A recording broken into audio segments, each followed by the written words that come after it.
So we have, I think, we have potentially three people on the schedule today. Oh, Troper, I'm sorry today's not going well, my friend. I hope you're able to get out of there soon and get back to you. Stare at a tree for a while, buddy. Alec, man, yes, we are roasting today. First, we have, I believe, 8 custom cards to catch up on from Madra Mangetsu, because they dropped 4,000 bits at the end of yesterday's stream, and we were going to do a co-stream with Z, so we did not have time to do all of those. So we have their custom cards to take care of. We're not taking any new requests, so if anybody has redeemed one, White Bread did, those points are in the fucking ether. And I will turn that off so nobody else makes that mistake. Yeah, you did, Star. You not only made it into a video, you made it into the title section. What's up, Lore Giver? I am doing good today. Z and I went to the gym. We worked arms, so my arms are quite tired now, but I feel good.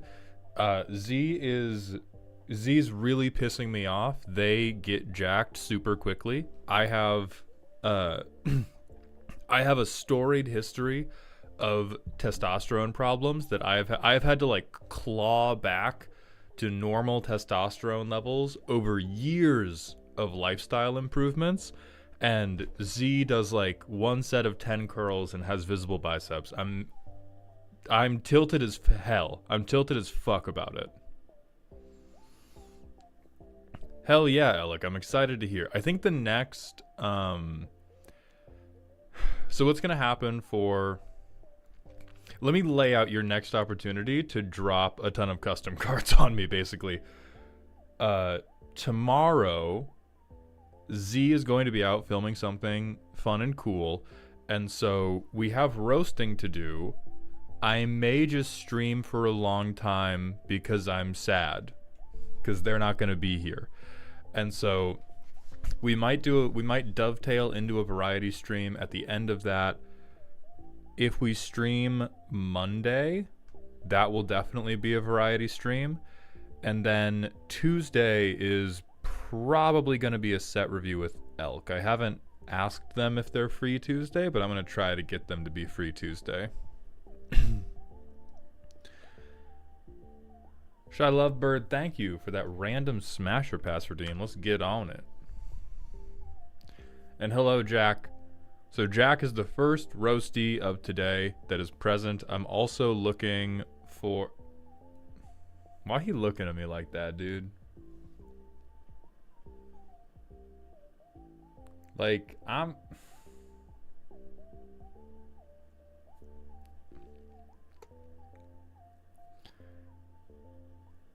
Like, he putting the eyes at me. He putting the eyes at me, dude.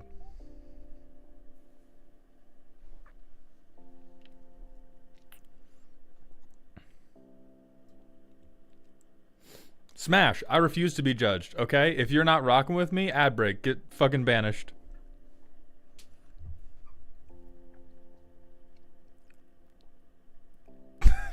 Dale, thank you for chiming in with the wood. Yeah, I mean, Badgers, this is definitely, because he's so large, this is absolutely exhibitionist rule territory. We don't really have a good item in the art for scale, but if this motherfucker is a 1010 who can become a 2020, that's impressive. Perfect getting roasted in the middle of a 3-hour stationary bike session. Jack, I used to do those. I hope deeply that for at least a little bit of time, I can teleport you somewhere else.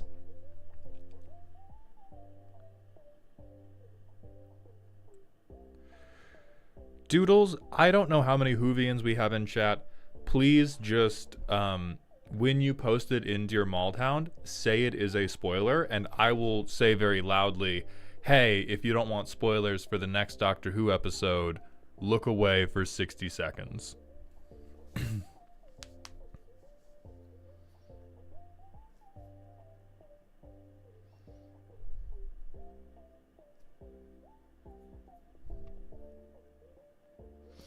Gigantosaurus is thought to have reached a length of 12 to 13 meters. Smash. Smash. A weight of 7,000 to 8,000 kilograms. My hip thrust is not that high, but I'm going to put the work in. Straight up. I'm going to put that work in.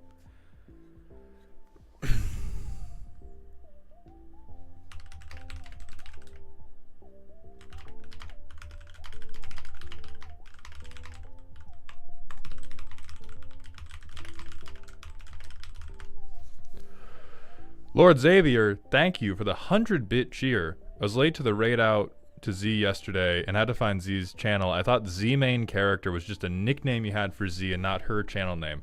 I'm going to update that to their channel name. But yes, that's just their handle. Voice of Madness, we are doing deck roasting. If Madra Mangetsu shows up, they have a bunch of custom cards that we're going to be redeeming. A bunch of custom cards that we're going to be redeeming because they donated a bunch of bits yesterday at the end of yesterday's stream that we did not have time to take care of. Oh, my Discord didn't go into streamer mode. Hold on. Where is this at? That's weird.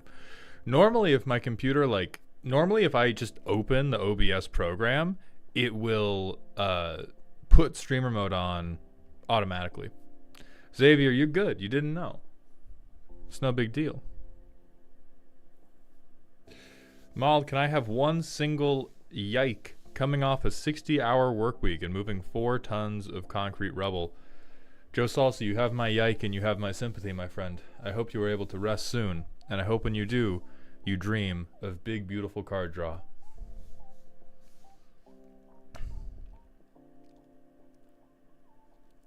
Boss, have you gotten counseling after your first foray into the Darkest Dungeon in Darkest Dungeon? So we should talk about that. We should bring that up. Zoria was very helpful and linked some mods that people had already recommended to me, which was namely faster combat, faster walking, faster scouting, because after going into the Darkest Dungeon, I'm not confident I want to keep playing the game. I'm not confident we're going to stop because it is a fun game. My worry is because so much of the variety streams are based around me not playing Darkest Dungeon, the speed at which we get characters up to the acceptable level to go in to then be so susceptible to bad RNG immediately made me project like, oh god, this is like a year. This is like a year of just throwing spaghetti at the wall until we get through this. We did, yes. There was perhaps, I think there was like one or two skills on 2 of the backliners that were not maxed out, but they were never used, and the gear for everybody was maxed out, and we just got fucked. And chat said that like the random stuff was on the worse end, and so like theoretically it should be better in the future, but if because we didn't even, for those of you who are not watching the variety streams, we didn't even make it to the boss of a mission, and we took our team that had been like dumpstering everything else in the game, and they just got fucking dog walked instantly. And so I can think of some small things that we can do to make that better, but when I think about like how much gold we had to spend on that team, and quite frankly how much better that team did than the average team, if I start to project out like, oh, how much time do we need to get people back up to that level, what's maybe the failure rate, then it just starts to become like big grindy. I'm thinking about it, Lore Giver. We're gonna play at least one more day, and I'm gonna take at least one attempt, possibly 2 or 3 attempts at going into the darkest dungeon, trying to solve the puzzle. There have been other things we have done in Darkest Dungeon where it was like when we fought the pig man, it was, oh, obviously I did not know what the fuck was up. Once you know what the fuck is up, it's highly doable. And for that mission, it felt like the team was pretty appropriate. Like, it felt like there was definitely things I could optimize, but it did not feel like, you brought a hammer to a gunfight, you need a different team. It just felt like, damn, turns out we roll way higher than you. I've heard that combat is way less worth it than most other RPGs. Was that true? Infinitely, yes. You should duck every single combat you can.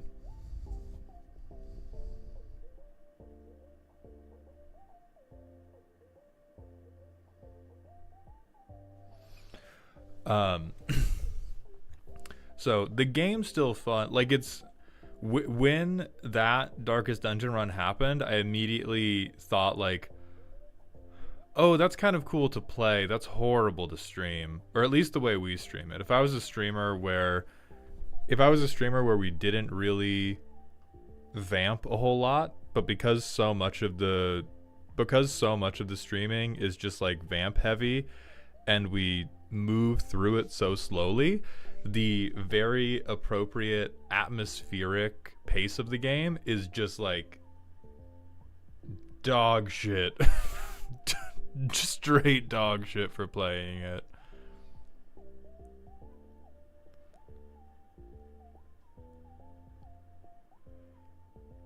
Hi, leaving a friend's apartment after getting beat 3 out of 4 games of Commander this afternoon. Thank the gods for the Draco Genesis combo deck so everyone can go to bed early. I definitely need to improve the card draw of my decks.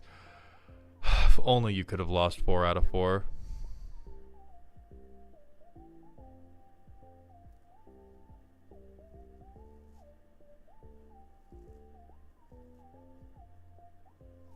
This feels like an entire game based around the feeling of trying to dodge moving trainers in older Pokemon games.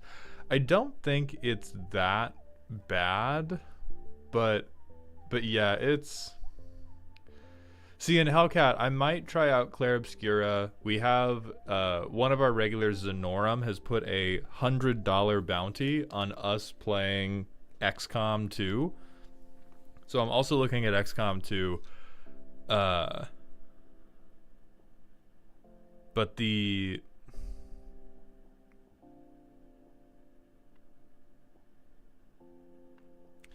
basically, we will see. We will have, at minimum, one more Darkest Dungeon stream, and I'm going to try kind of play it by ear and see, like, how much can I tighten up the vamping, how much can I do the vamping while I play in the background, because right now the big issue is really just, like, if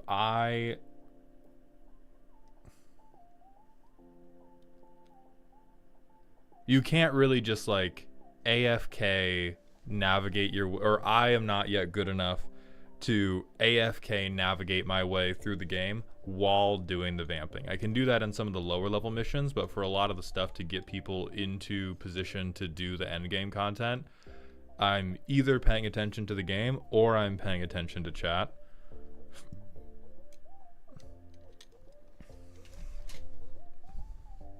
Just play Factorio 5-head. Perfect, Nick. I simply need, when I have 10 times as many average viewers as I currently do, that's when we will get the Factorio stream. Hey, Maul, I tried out the Prismari Precon with Zephi and had a blast. Any suggestions for similar commanders? Let me look at what Zephi does.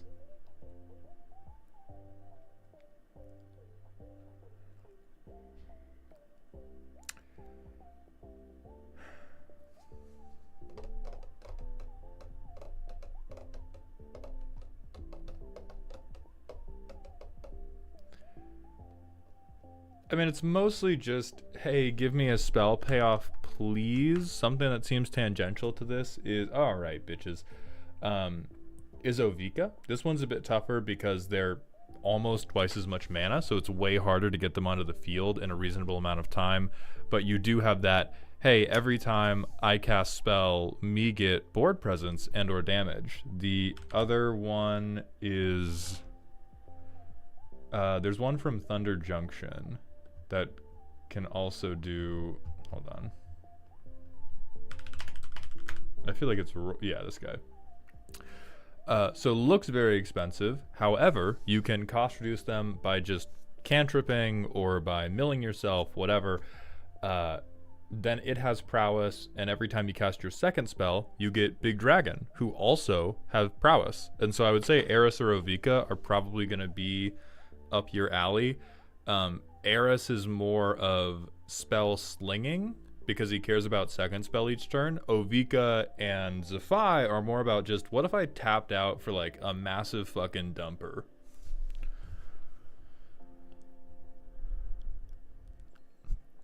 What up, Mauled? I'm up at 5:44 a.m. on a work break as I'm doing an overnighter.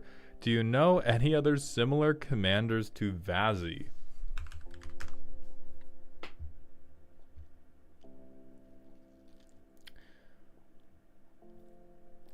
Not really. The most similar I've found is typically Yurlok.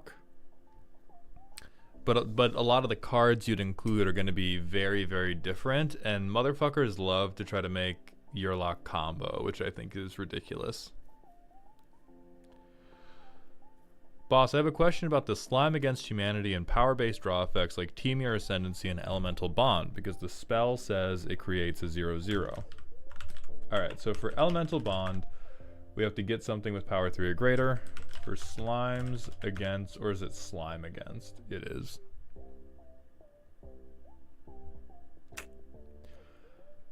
I don't know how this interacts with when you make it and then you put on it after you make it instead of it entering with counters.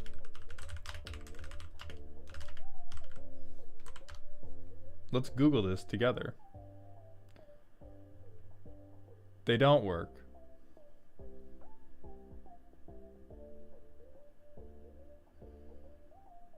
So yeah, can't do it because you get a 0/0 and then it. Oh wait, hold on. Badgers. Well, yeah, because if it entered as a 0/0, it would die to state-based actions. I don't know, man. The rules of this game are fucked up. Let's go to Facebook, the ultimate repository of human knowledge.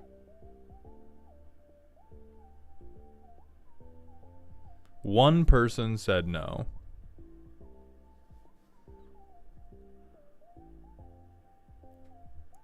Okay, so it enters without.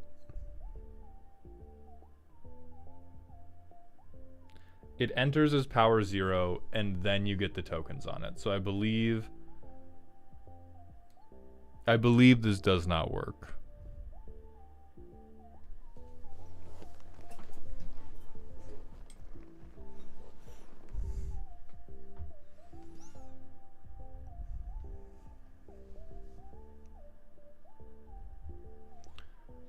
So Bond would not work, but Tribute to the World Tree would draw a card. Yes, Tribute to the World Tree will check after the slime has finished entering, and so if you get enough counters to make it 3 or greater, it will draw you a card, because it's checking after the entry is done. Or it's checking after the resolution of the Slimes Against Humanity spell, whereas Elemental Bond is checking as the thing's entering, which is 0/0.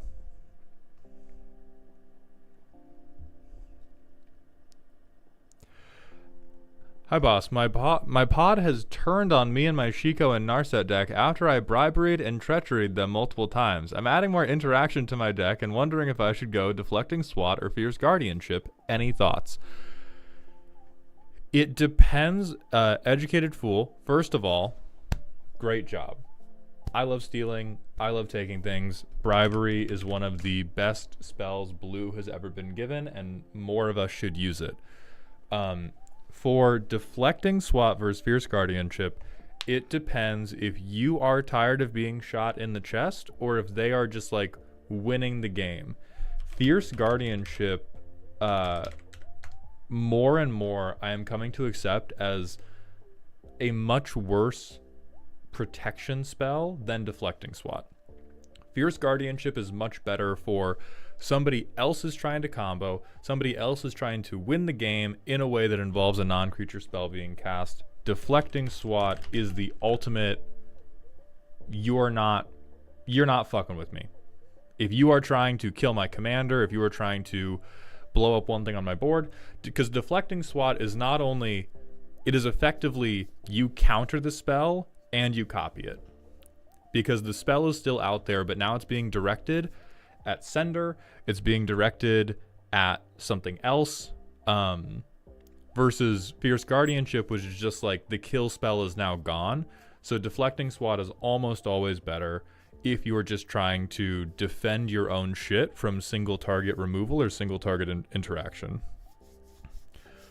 Oh, perfect, Educated Fool. I'm so glad.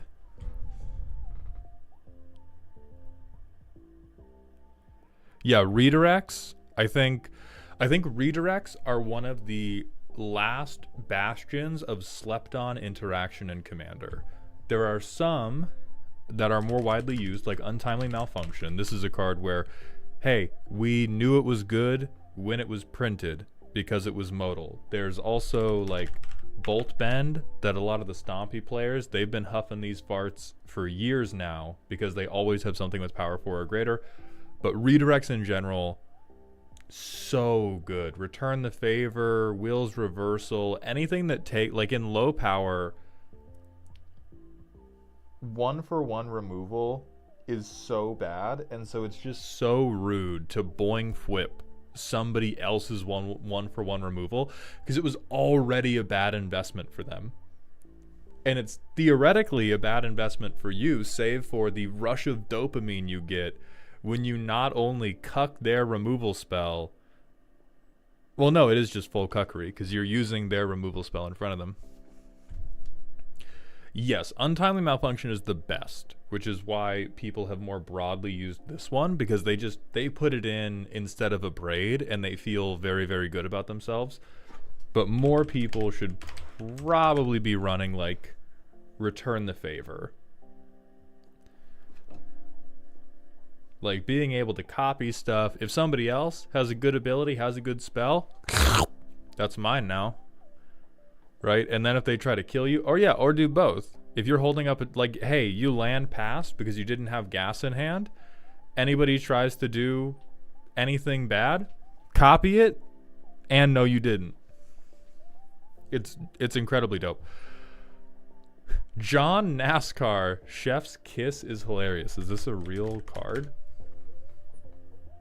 Oh my god, it is.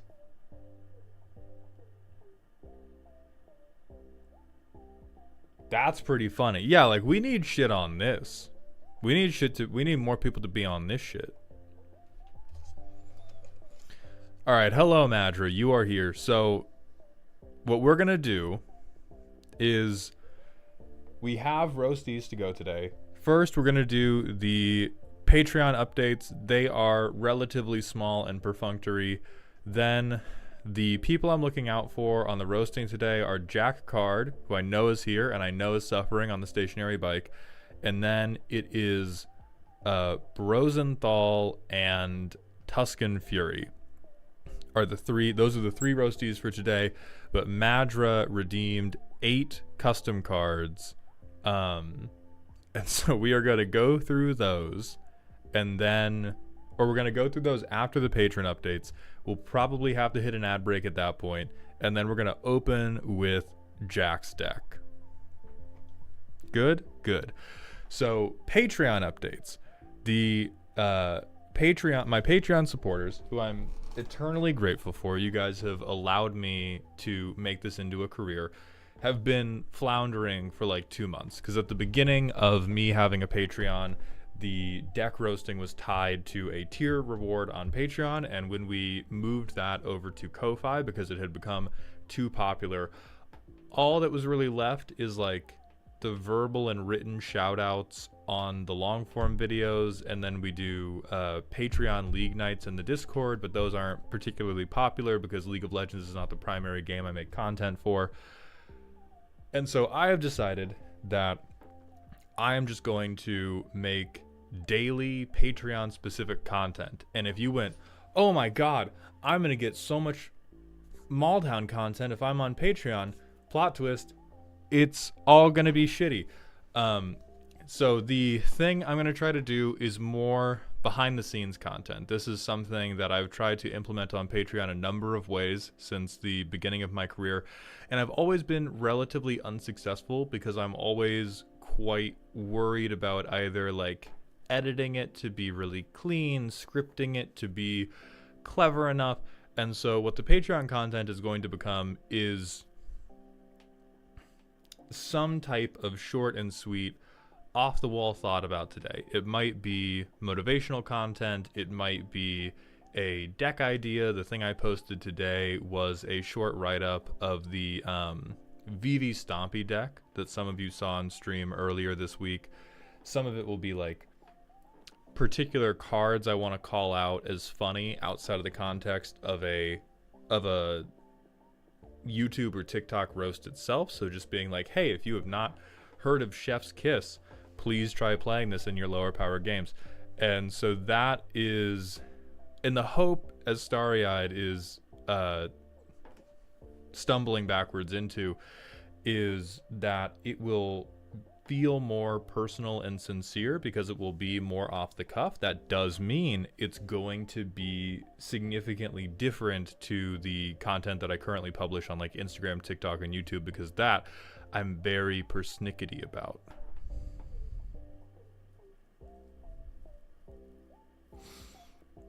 I got 2 Atraxis chosen, don't worry about it. Oh, I should, if they can't even hear me, I should probably respond with a little yeah. Kilroy, thank you for the 11 months in a row at tier 1, my friend. Welcome back to the dog home. I love Lamp indeed. When is the next free deck roast stream? That is going to happen next Saturday. So I think that's the 7th, noon PST. I think the ticket prices are going to go up again. They're going to go up to like 2,500 or 3,000 channel points. I'm going to keep pushing it until only the people who are here most streams can afford to cap them out.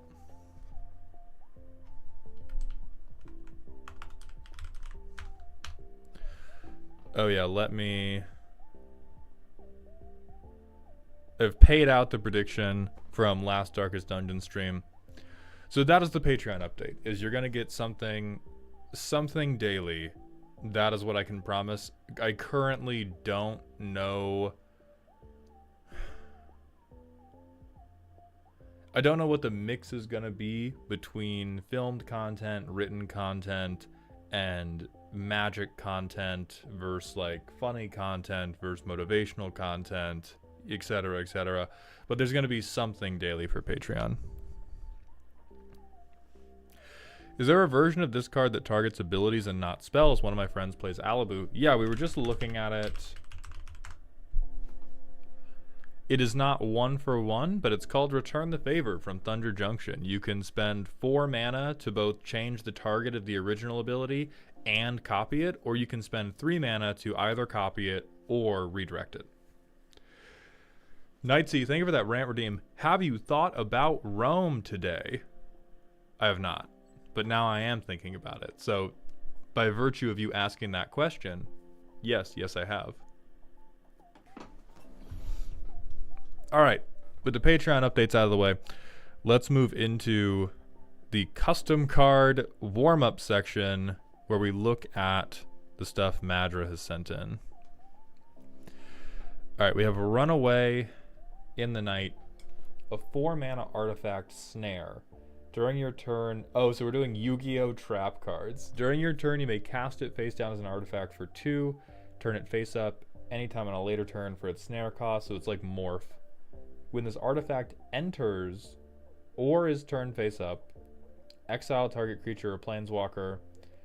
Any number of players gain life equal to the target's mana value and investigate, then sacrifice this artifact. Okay, so we kill something, we gain life, we investigate, and we can use it as group hug. Honestly, I think I'm more worried about... Well, no, I don't think I'm more worried about then sacrifice this artifact, because for a moment I was like, oh no, artifact recursion, and then I was like, wait, am I gonna leave an artifact on the fucking board for the white players to flicker? No. So I think that's probably correct, that we then sacrifice the artifact instead of getting to have it around.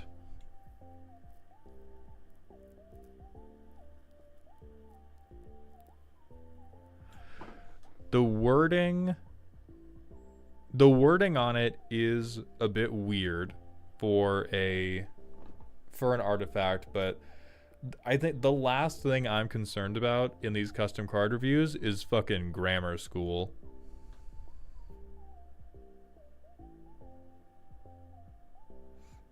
So I like that. I like that. Next we have the Angel of Strings, a kindred artifact for the angel type. Flash on ETB and leave the battlefield. Destroy target creature.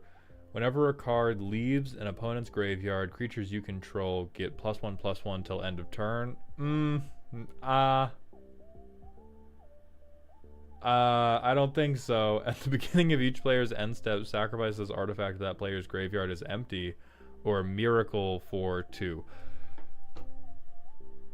Alright, so the miracle cost I don't think is out of the question. I think this, at 4 fucking mana and already being a repeatable kill spell, this has to say whenever 1 or more cards leave an opponent's graveyard. As chat has already noticed, this turns Bojuka Bog into Craterhoof. We have Swamp Hoof. I think that would be fine if it was whenever 1 or more, and so that each time, like, if you had fucking 8 different instances of exiling cards from a graveyard, you could stack up an Anthem, but it just being you get 1 per card exiled, that is too much for the artifact to also kill shit. And we know for a fact you're doing this in an Orzhov deck, and so this just says, like, if I play Angel of Strings, can I hit this with Ephemerate? Okay, no. Creature for Ephemerate. Maybe Cloud Shift is probably also creature. Okay. So we're not hitting it with the 1 mana spells, thank fuck. But if we... if we flicker this thing, I am bringing you to the goddamn Hague. Like, I think it's already... Ophelia can do it. Yeah, it's almost too good. And it's almost, just so that if this ever makes it to YouTube and somebody actually good at card design tries to rip on me, it's almost too good just as a thing you can flicker to kill 2 things with every flicker, because you get a kill for it leaving the battlefield, you get a kill for it coming back. That's already fucking very good. That's already super goddamn good. And then to put Bojuka Bog as Craterhoof on top of it is straight up power fantasy. So I think this has to become 1 or more.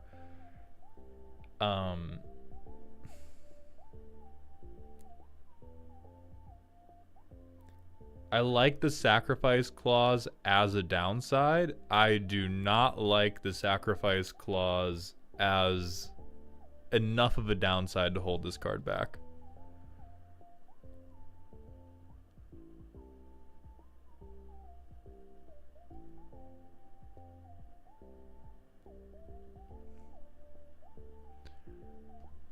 And, like, if we're being real, something, even if we put the extra brakes on this thing, you probably have to knock these costs up by 1 each. Like, it needs to be 3 and 2 black, and then it needs to be 2 and a black, even for the miracle cost. Because that's just... I'm gonna have a fucking heart attack looking at this thing. Next, we have the Apocalyptic Star. 2x Mardu. Deal X damage to each opponent and each permanent your opponent's control. If any permanent dealt damage by Apocalyptic Star would die this turn, exile it instead. Wander into the Presbytery, which is a custom dungeon we're going to look at right after this.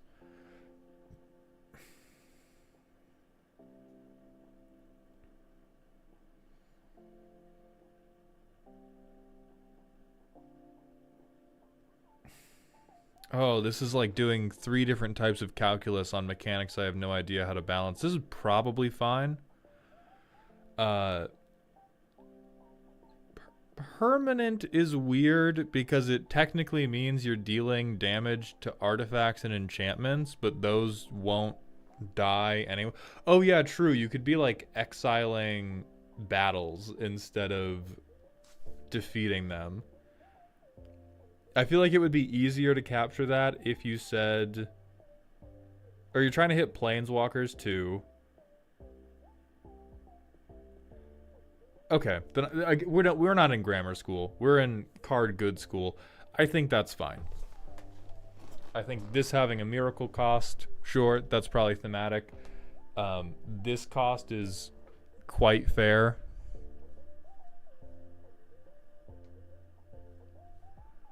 Then let's look at what Wandering into the Presbytery does. Spring of Life, you get a basic and gain 2. Good. Yeah, I also thought the initiative was too weak. Exorcist Lounge, make a 1/1 and a food. Exile a card from a graveyard, scry 1. Exile a card, make a treasure. Put a shield counter, gain life. Up to 3 creatures, explore. Saint Brutus's Blessing, put a stun counter on, exile a card from each graveyard, each opponent loses 1 life. Put a trample counter on target creature you control. Draw 2 cards, you gain 1 life.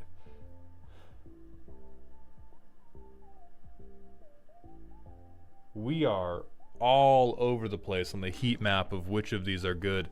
Synergy TCG, thank you for the 5 gifted community subs. Welcome to Dog Heaven, my friend.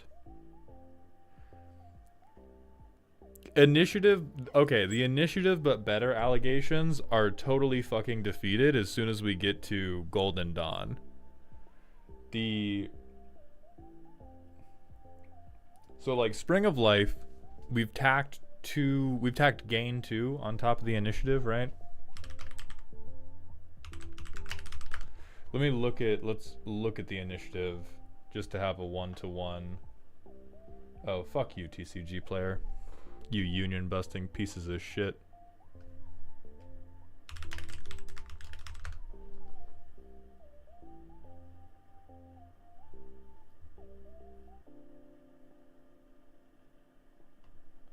Because isn't it venture into the Undercity with initiative?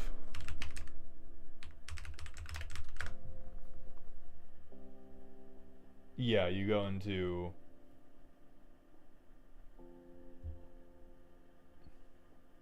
Yeah, you venture into the Undercity. So, if we compare this to the initiative, we're mostly a lateral pass outside of, I think, Golden Promenade. Like, I think the 3 creatures exploring seems like a fair bit better than anything else. Yeah, like the golden section is where a lot of the heat is, and then Golden Dawn just fucking sucks compared to Throne of the Dead 3. The initiative advances alone, the Presbytery doesn't. That makes it weirder, though, is the thing. Like, we have roughly as good, not meaningfully different, a lot better, a lot worse, a lot worse. So there's frankly not really a reason to advance to Golden Dawn. Like, if you get to Golden Promenade, Your job done. I think Golden Dawn could be 3 cards. It could be like in Orzhov, you don't really get the like check top 5 take 2 that you get in blue. It could be look at 3. It could be surveil 2, draw 2. I just think Golden Dawn needs to be a little bit better to make this make sense. The rest of it makes sense to me. Like, we don't have to strictly improve every step of the way. But the incentives here feel weird to me, because I would get here or here, and then I would just stop giving a fuck.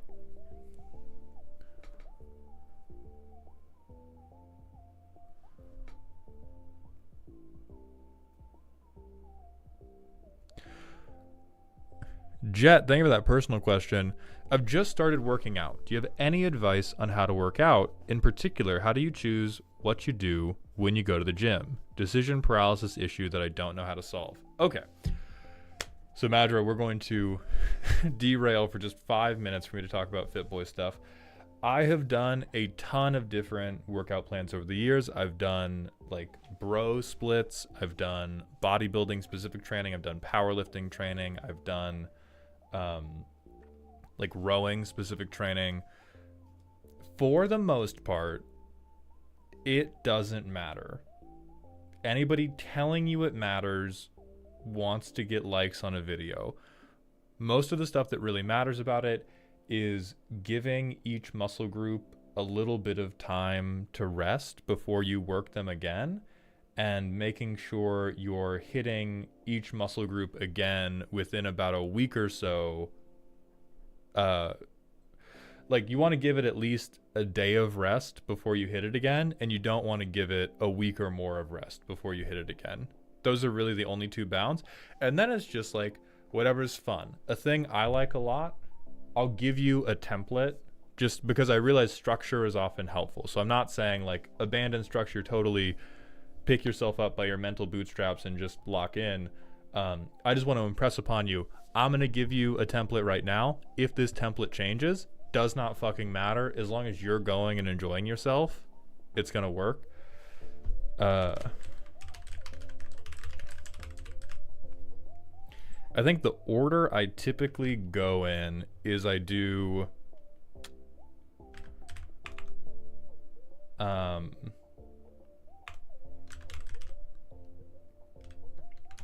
chest and shoulders.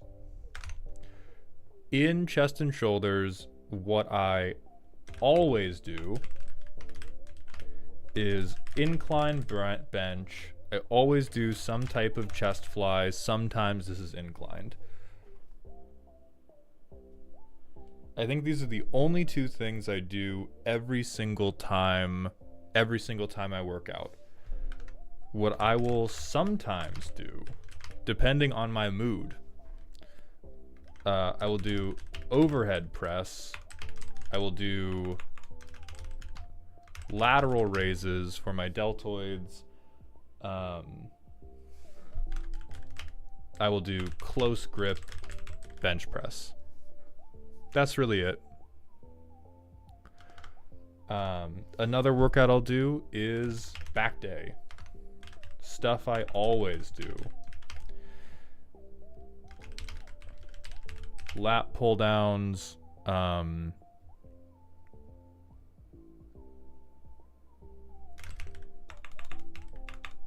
rows, and that's either with a cable or with a dumbbell. Not important, really just whatever you have fun with. Things I will... Oh, other stuff I always do on back day is back extensions and glute extensions. When I'm working my back, I typically like to work the entire backside of my body just because I fucking like it, right? So I like to do back extensions, but I'm driving those mostly from the hamstrings, and I like to do glute work as well.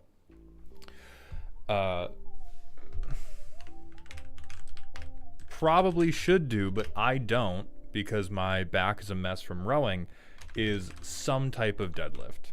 This doesn't have to be crazy heavy. You can do RDLs, you can do conventional, you can do sumo. I'm not deadlifting right now because my back is a mess, but most people should.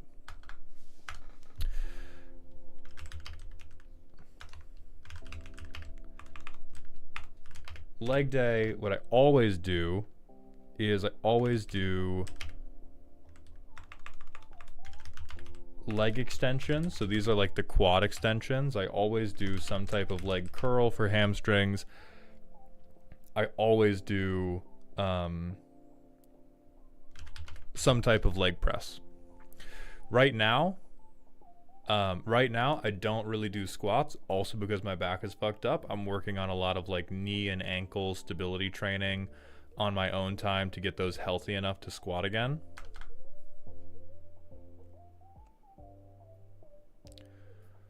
And then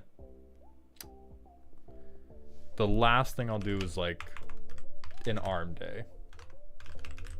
And then always do, this is for both biceps and triceps, I do one movement with my arm neutral, one movement with the muscle extended, one movement with the muscle less extended, basically. I don't know, more contracted. But what that basically means is for arm stuff, I'm always trying to do one. Hold on, let me open OBS to see if this is filming appropriately. Okay. For arm stuff, if I'm doing biceps, I'm always trying to have one movement where my arm bone is neutral to my spine and rib cage. I'm trying to have one movement where my arm is in front and the range of motion is here. And I'm trying to have one movement when my arm is behind me. How about a core day? I don't do a core day. I just do core exercises whenever I feel like it, once or twice a week. Whenever my core viscerally feels like it has not been worked in a little while, I'll throw it in on one of these days.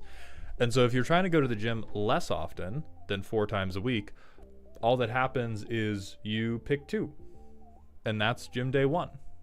And gym day 2 is the other half. I would probably recommend doing like chest and back together and then doing legs and arms together. And you shouldn't be spending a whole lot of time on these. I have a relatively expeditious warm-up routine, and if I'm spending more than an hour in the gym, something is wrong with my time management. That's not to say there aren't workouts where it's appropriate to spend a lot of time in the gym, but I think for a person who's not training for a like specific sport goal and you're just training for general wellness, if you're taking more than an hour, either your warm-up routine's fucked up, you're spending way too much time resting, or more likely, you're trying to do way too many sets. I only do 2 to 3 working sets per movement. That's not counting warm-up sets, but warm-up sets are really, really quick.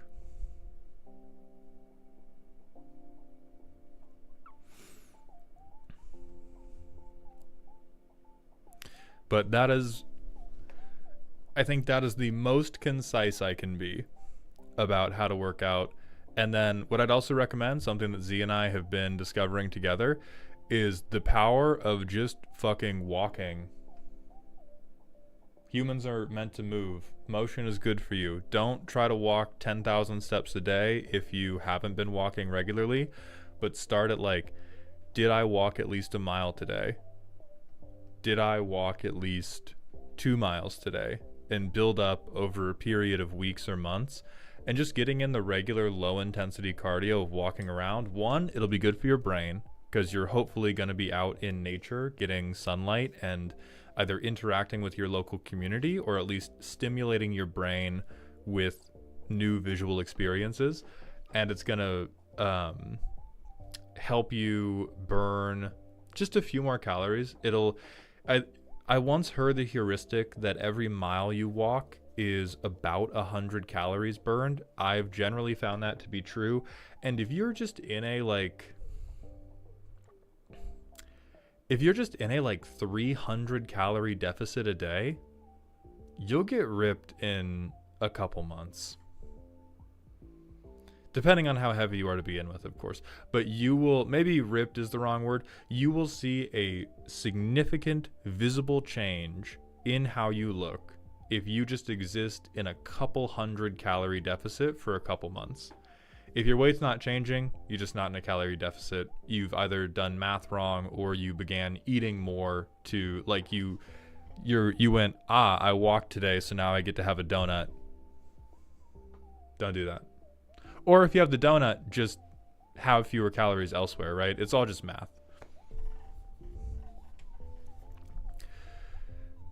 Yeah, it's very common for people to begin doing cardio and then eat back the calories, which is like, yeah, I walked 10 kilometers. I will now have 3 butter tarts. Logging your food is huge too. I cut way back on drinking when I started logging my calories and realizing how many calories it takes to get somebody my size drunk. Yeah, cutting out alcohol is huge. I don't count my calories anymore after having a lot of very intense nutrition tracking for rowing. And what I have found is like the best way to know I'm losing weight is I should be hungry all the time. That's just kind of or almost all the time. I won't be hungry right after I eat, and hopefully I've timed my meals appropriately so that I'm not going to sleep hungry. But that is, I very much had the like Labrador brain where I'm never comfortably full. I'm either actively hungry or I am so full that I feel sick. And just, yeah, get cool with being hungry all the time. Also, Triple Mango Threat, thank you for the Prime sub for the 8th month in a row. Can we get some applause in chat for the YouTube editor Triple Mango Threat, who has made all of the roast highlight reels? D-Man, we're not plugging Gamer Subs anymore. My partnership ended with them because they are keeping a Nazi on the roster.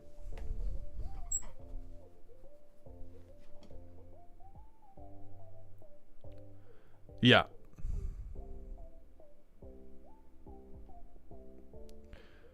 Yeah, there's a VTuber named Kirsch Verstal who has the way what they vamp on stream about is the great replacement theory, which is the idea that white people are being insidiously pushed out of countries to be replaced by the nasty, evil brown people. And so, and they repost they've reposted Nazi iconography as well, which is why I throw around Nazi, because I do agree it gets tossed around pretty fucking easily, and they're ticking boxes.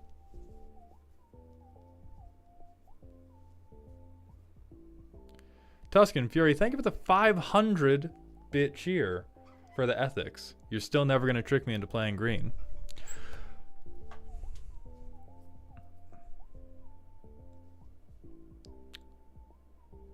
I mean, T-Gat, listen, brother, that's just not true for some people. Like, I've tried a great variety of different diets. There's definitely a spectrum of how hungry I'm going to be. Like, if I ate just fucking pure Doritos, oh God, I would be miserable. There's also a massive difference in quality of life depending on what I eat. And for people on Twitch, there's a commenter on YouTube who said, if you're always hungry, you're eating a poor choice of foods. But I've had diets that were managed by sports nutritionists. I've had diets that were managed by myself. I've had diets that were managed by fucking stupid Instagram fads. And the quality of life, yes, is very much a result of the stuff that you're eating. But no matter what it was, always super hungry. Like, I think it's... Zimmy, thank you for the 50-bit... Not 50-bit, $50 tip, my friend. And this is also like...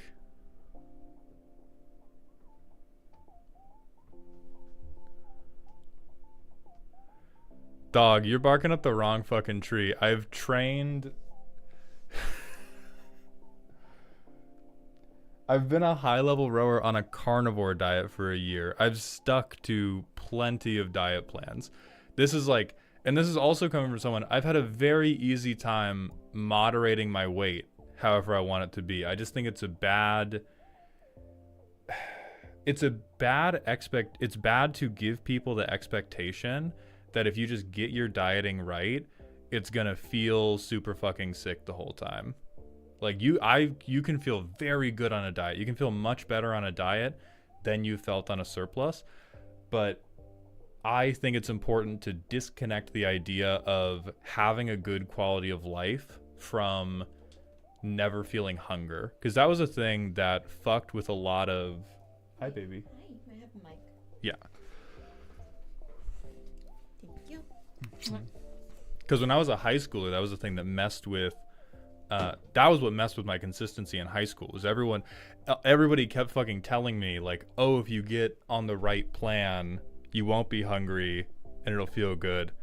I'm just gonna fuck off because I'm an idiot.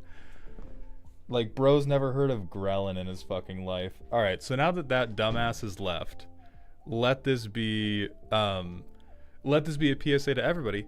It's okay to feel hungry while you're dieting. It doesn't mean that your diet is wrong. It's often a good idea to tweak your diet in small ways to see if there are things you can do to improve your satiety so that you're not like, you shouldn't be starving all the time. If you feel desperate for food, yeah, something's definitely wrong. But like for a decade of being able to gain or lose weight basically whenever I want to, old standby. If I'm constantly hungry, I'm losing weight. And I'll make sure that I'm not eating processed foods. I'll eat more protein to make sure that my energy stays up. Like, the difference is some people can, and probably TGAT, because they're a fucking dumbass, conflate being hungry with being lightheaded, with being confused, with being low energy. Those things do not all have to be true. Like, you can be hungry and you can still be mentally present. You can still be able to, like, do math in your head, talk in complete sentences. If you're so hungry that you're like, what's going on? Then, yeah, you're probably eating something wrong.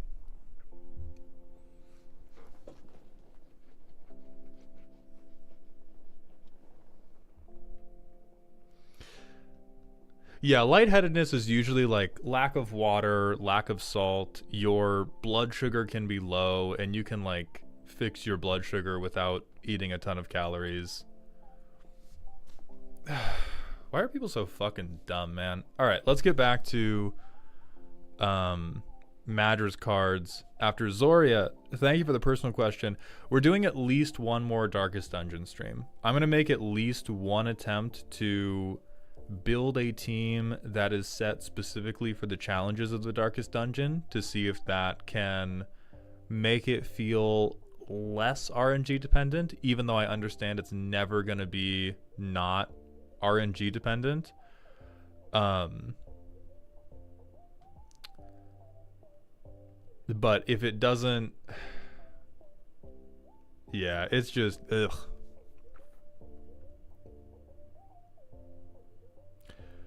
Oh yeah, intermittent fasting is really good for getting comfortable with being hungry if you just have an eating window. Because then that kind of puts it into like, you have a set period of time where you know you're going to have hunger, and then a set period of time where you know you're not going to have hunger. Only downside of increasing the price for free roast, will there be opportunities to win prediction points since that could have an impact on point availability? Yes, we have a prediction. We have like 5 to 10 predictions every variety stream. Hey, what's up, Seagal?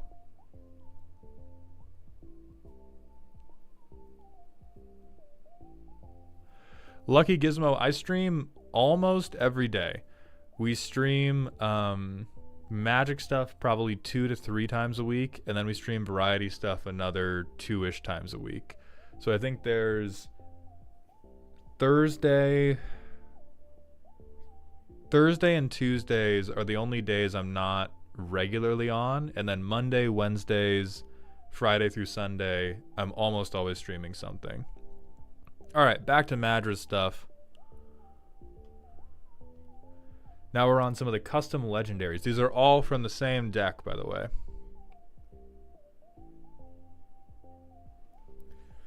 We have a 4-mana Mardu 3/3, Trample Undying. Permanents your opponents control have vanishing?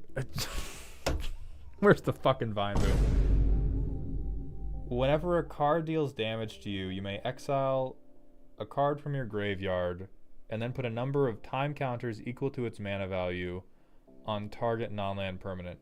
So I almost understand what you're going for. The problem, right? This is one we do have to take to grammar school, because what this says, I believe rules as written, is I board wipe every single thing you have the moment I play this guy.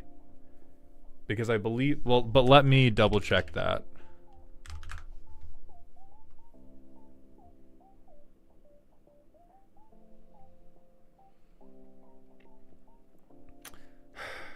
Or it just doesn't, because time counters work by when you take the last one off, you sacrifice the thing. And so if we give everything vanishing, but we don't give them a vanishing number, the two ways to interpret this card are either I destroy every permanent, you sacrifice your entire board the moment this man's on the field, or this guy does nothing because there aren't time counters associated with it.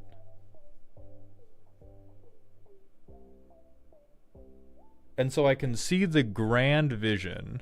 Okay, it only triggers when the last counter is removed, and so it doesn't trigger. So if we put vanishing, if we gave something vanishing 0, okay, then never mind. We're back on.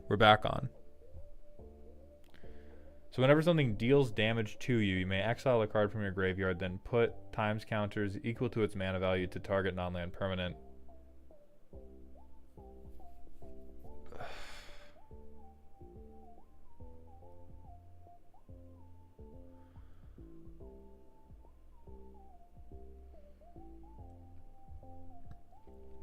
Okay. With the wording update, this can function mechanically. This is effectively... Yeah, this is effectively no mercy. This is... But we kill it on a time delay.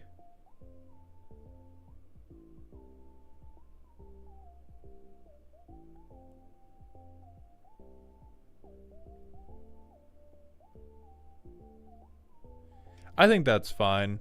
I think it... I would never... I would never play against this deck, but...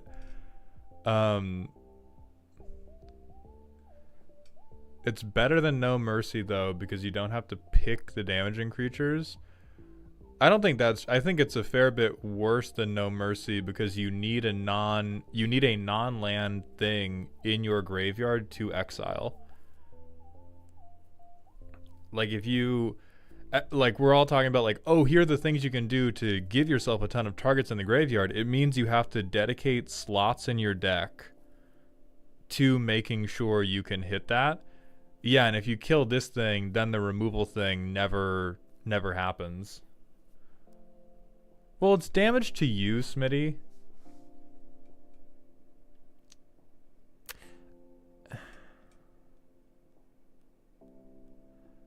I like that it is more flexible for having a hurdle.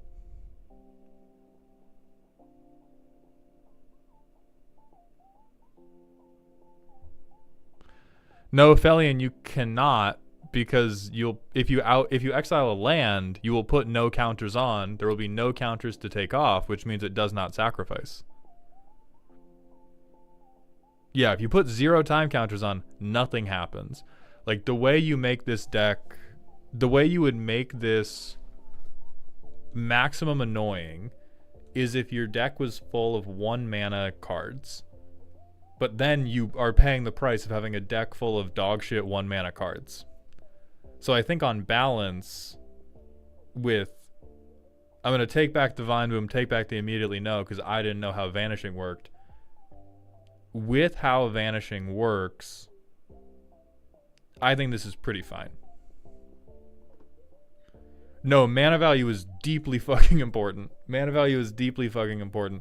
If this was exile card from graveyard, put 1 vanishing counter on, we are back to go fuck yourself, get out of here.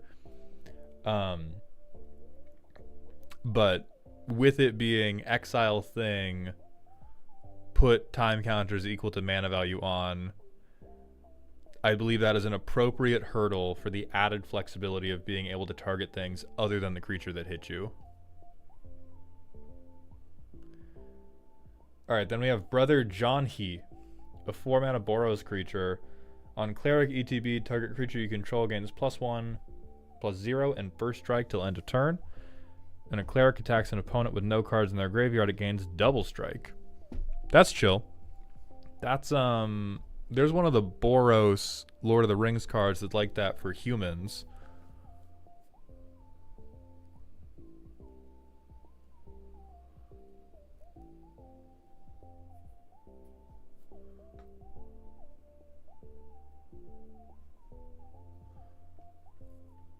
I think it's like Theoden or something. Oh, he just straight gives double strike. Yeah, this is terminally fine.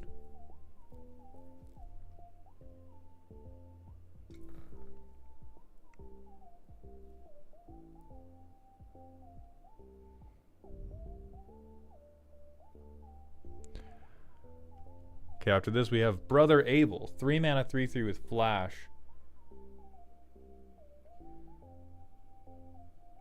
So a 3-mana 3/3 that is mass bog, and there's upside if the cards are empty.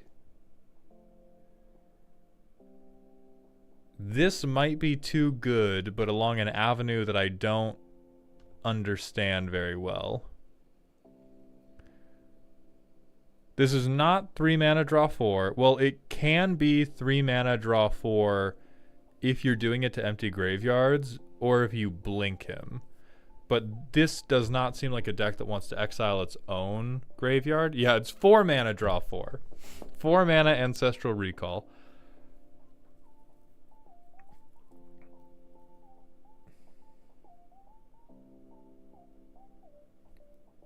So let's compare this to like Rest in Peace.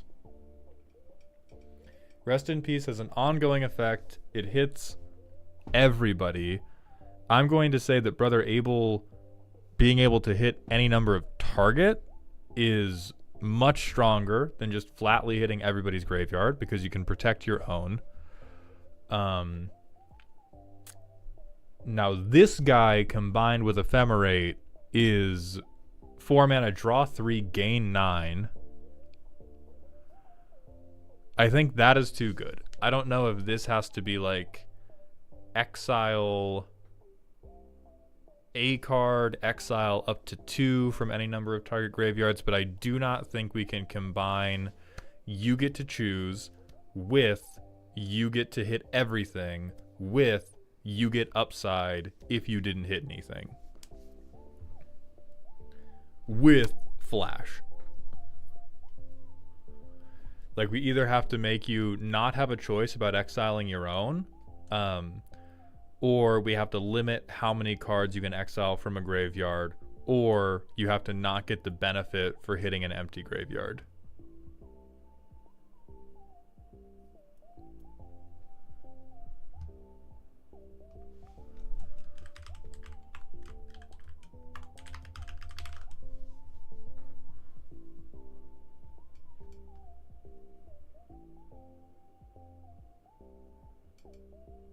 Yeah, almost the same mana value. There's one more devotion here, which is meaningful. There's 2 more toughness. This only hits one person.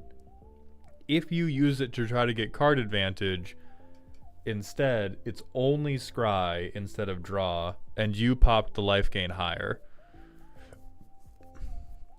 Dark Archer, yes. Yeah, I would say I'm gonna agree with chat. If we make this guy, you draw a card if anybody's graveyard was empty is okay. I just think it's not for each. I think that is probably the healthiest place to hit it, is so that it cannot become, okay, well, I play Brother Abel and I play Philia and I play Ephemerate and Brother Abel ETBs every single turn and I draw through. The man just becomes Rhystic Study once we begin flickering him. Alright, Brother Lex. A Rakdos 2/2 with Undying. Whenever an opponent casts an instant or sorcery from their hand, exile it with X time counters instead of putting it into a graveyard, where X is that spell's mana value. At the beginning of your upkeep, remove a time counter. When the last time counter is removed, cast it without paying its mana cost.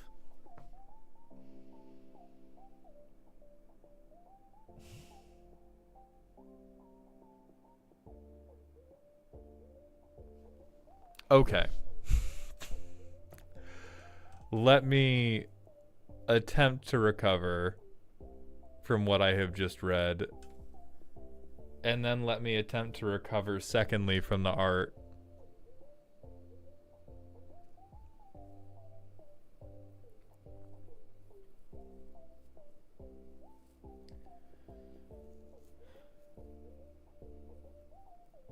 For mana, I get to cast everything you would have cast. That feels like quite a lot to me. Brother Sex is doing way too much. Yeah, the slutty brother is too active. This is Tygam, but for opponent spells. Yeah, that's a pretty fucking big difference.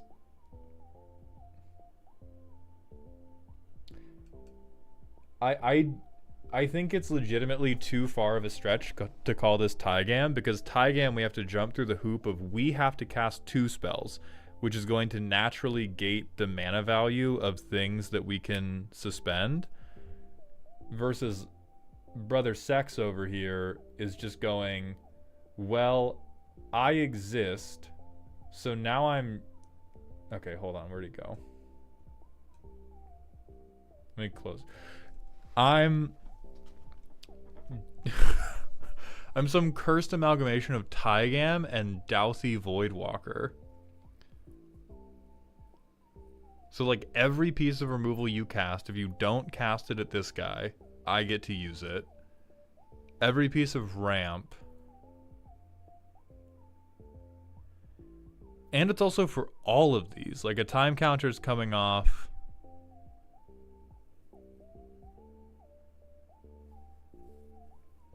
I'm skipping the last line because we've already jumped off the fucking train tracks. The children, like, a family of 5 is already dead on the fucking road, is why I haven't even gotten to cast a spell you don't own, deal 1 damage. Like, that's just Salt Bay shit on the end. The primary thing is the free practically forever theft. Oh, and it has Undying! No. They're in a polyamorous gay church, you said, acting like that changes anything about the mechanics of the card. This card is broken. Yeah, but they kiss.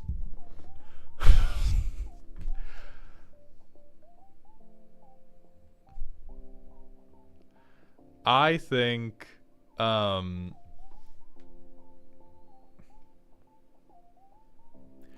I don't know how the wording of this would work. I think it would probably turn it into a fucking PhD thesis. But the way you would probably have to do this is word it such that you could only ever hold 1 spell in exile at a time. And you could take time counters off that spell, and then anytime someone else cast a spell from their hand, you could choose to replace it, and that would get like fresh time counters equal to mana value.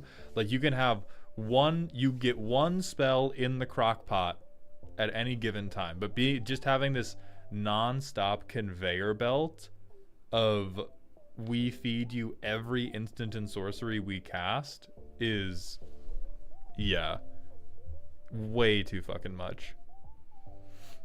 It basically says the next instant or sorcery you cast has to be a kill spell, or an exile spell at this man, or you are throwing.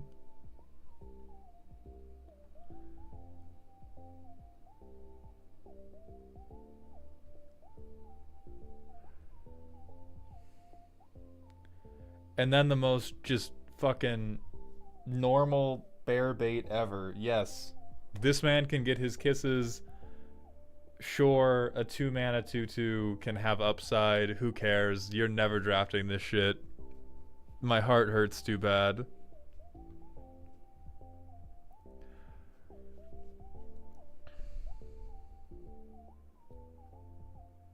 It is D-Man, yes.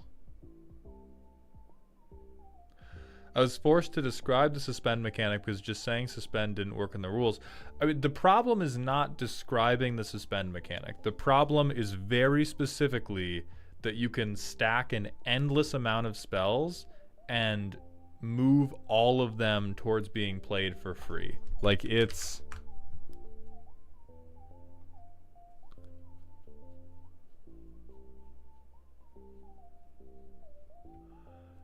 It's like Alondo if Alondo happened on upkeep and also robbed the creature spells other people played.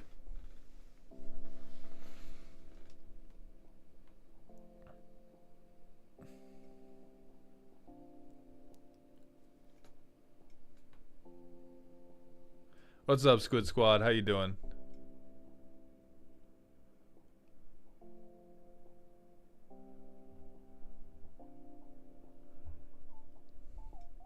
Alondo fused with Valgavoth.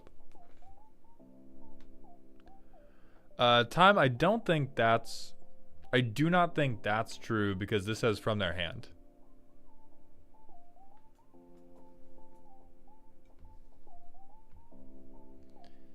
But yeah, like the spell you don't own deal 1. Sure. Whatever, make it 2. I don't even, who cares? Who cares? Squid Squad, thank you for the 4 months in a row. Welcome to the dog home, my friend. Where'd his shirt go? The same place his balance went.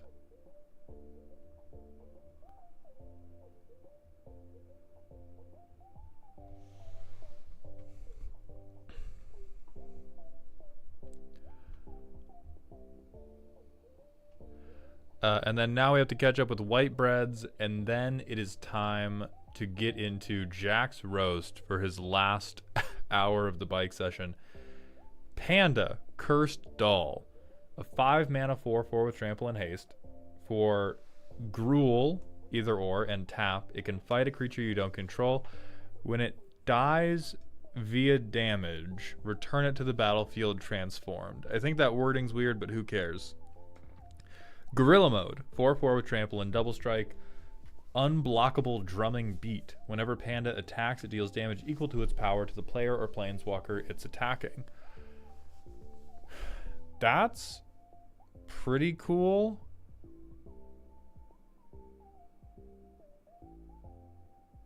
I'm not sure if I would call it a mythic rare, but if that's the only thing I'm contesting, who gives a fuck? Raw as hell.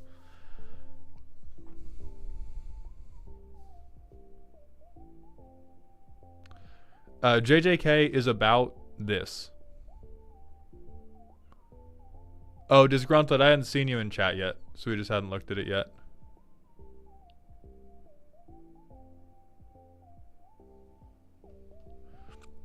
I think this is cool. This is like we're talking about freaking out over 5-mana green creatures. I don't know, man. Go the fuck off with your JJK reference. Typero Shitoro des. I'm worried about this guy.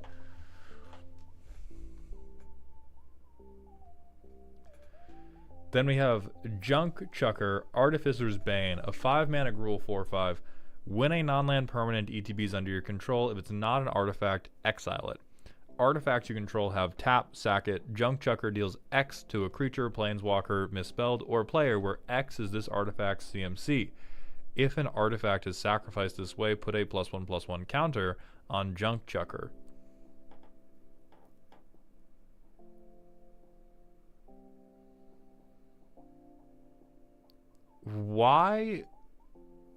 Why are we so aggressively stubbing our own toe with the first line?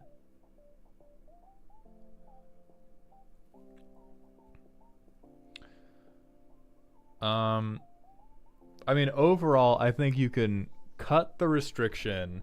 This is like the guy at the bar who's yelling, hold me back, bro, and is 20 pounds soaking wet.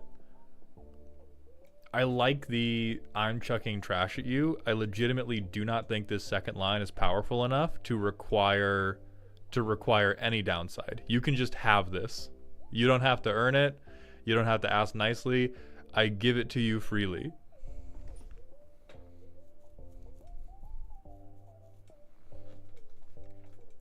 Oh, true. Junk Chucker would exile itself. That's fucking hilarious. It's probably the best possible endpoint for it, is to just enter, be like, oh, I'm so bad. Ah! And it disappears.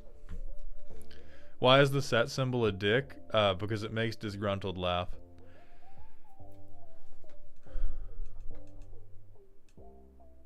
Fiddle and Brawl is very good against people who have had a lobotomy. So fucking true. Alright, Rant Redeem. FMK, Clive, Jill, and Ultima. This should be super easy. Hold on. What's Jill like?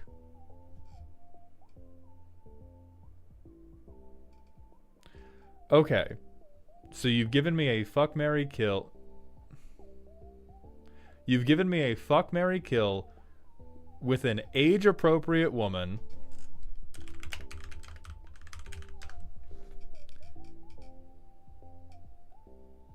an age-appropriate man,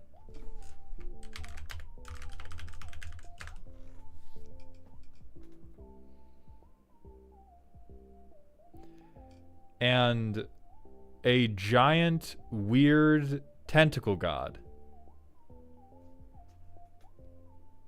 That's incredibly simple. I kill Clive, I fuck Ultima, and I marry Jill. Please. Anime Batgirl, thank you for the raid, my friend. Welcome to the stream. I hope you're having a good one. Ivan, thank you for the Twitch follow. And King Drink More Water, thank you for the Twitch follow as well. Ultima don't really got that thing on, though. No, but he's going to have that thing in. No, my quirky white boy. He's dead on the ground. He's bleeding out. Instead of drinking water, I'm going to drink coffee. We're also going to hit this manual ad break, and then it's going to be time for Jack's roast. I don't think I've done the other drink water redeem story, to be perfectly honest with you. There's water in coffee. Don't be like that.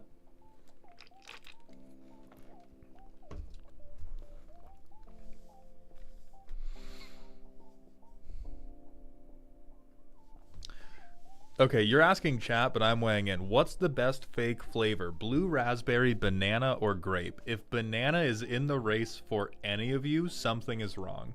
Go see a doctor. Your brain is not firing correctly. I think blue raspberry. Well, okay, hold on. Let me frame it this way. Blue raspberry has higher variance. When blue raspberry is good, that shit hits so crazy.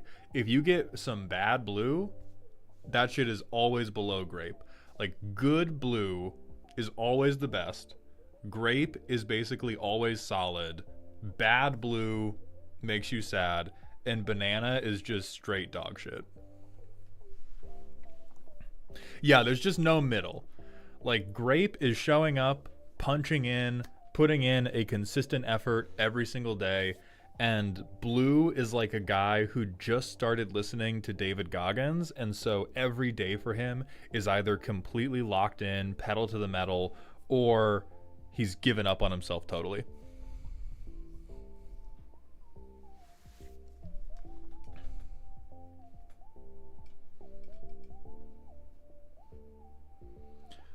Blue Jolly Ranchers or blue Gatorade is top tier blue. Ooh.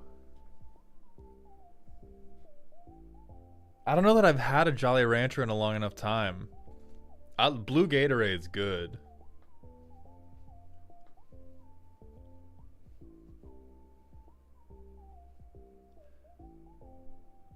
Arctic Freeze Gatorade does rip.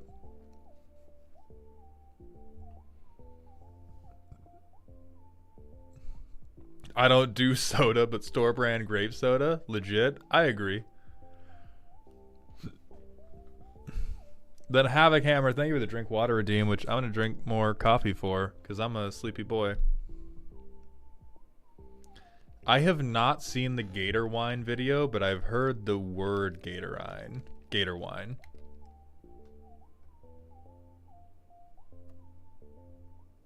Setting a terrible example. You are so right, Starry. You, the star of our latest YouTube video about how many velociraptors you want to bone down. You're so right. I should set an example. I'll stop drinking coffee for my drink water redeems. And I'll grab this here Diet Coke I got from the burger place. We'll have some water after that. I just wanted to be catty. D-Man, thank you for the 50-bit cheer. Thank you for your responses. They have been recorded. Perfect.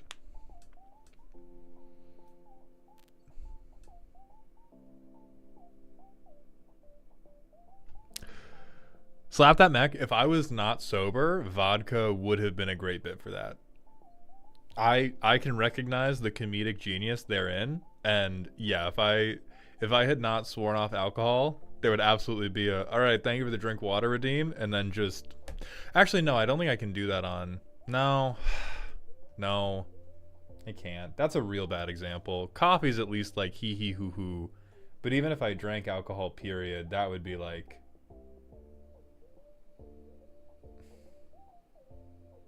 I'd feel yucky, you know?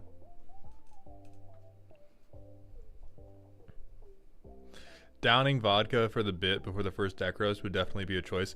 So this is in the loving memory of T Gat, the stupid bitch who thought they knew everything about diet and exercise.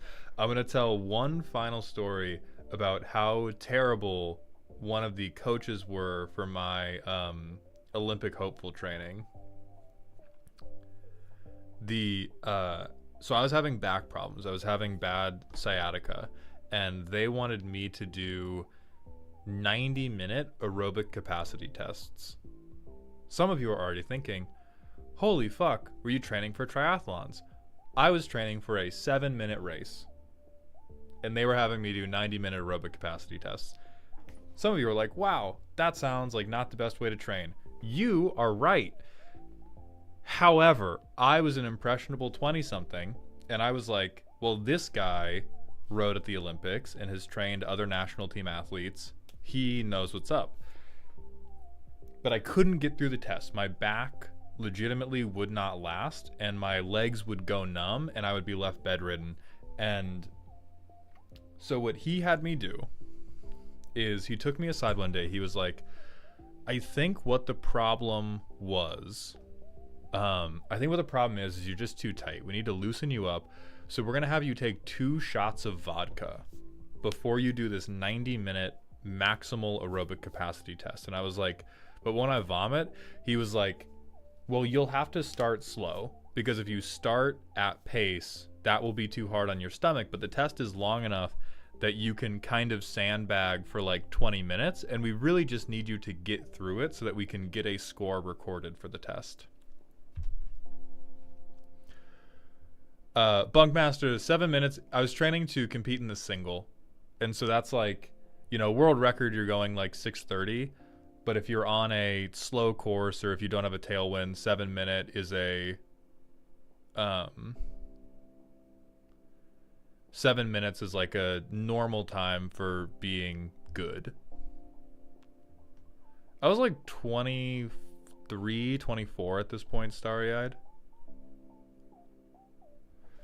Dale, hell yeah, your D&D group canceled, which means it's commander time. On the erg, it was like you're trying to go under 6 minutes for 2,000 meters, like on the rowing machine. This is rowing, educated fool. And listen, Madra, I believe you. It is the same $5 for every card. Yeah, and an 8, I think the fastest 2K I ever did in an 8 was 5:22. that was like, but that was in the Montlake cut, and I think for whatever reason that day we had current with us. Like, it was an incredibly not a time we were replicating in a fair course by any stretch of the imagination. But there was, I've gone like 540, 550 in a lot of 8s, and then my best 6K before my back started to really go was 603. So I was like about to get under 6, and under 6 is when like you can start trying to be serious. If you're above 6, you have to be 6 minutes for a 2K on the erg. You have to be like the fucking cleanest rower ever, and even then you're probably still not making it.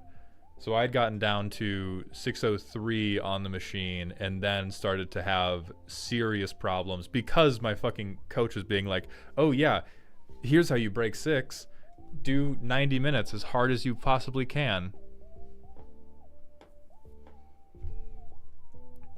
Lana Death Rays, thank you for the Twitch follow, my friend. Welcome to the doghouse. All right, I have to use the potty, and then we're gonna jack it with Jack card.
All right.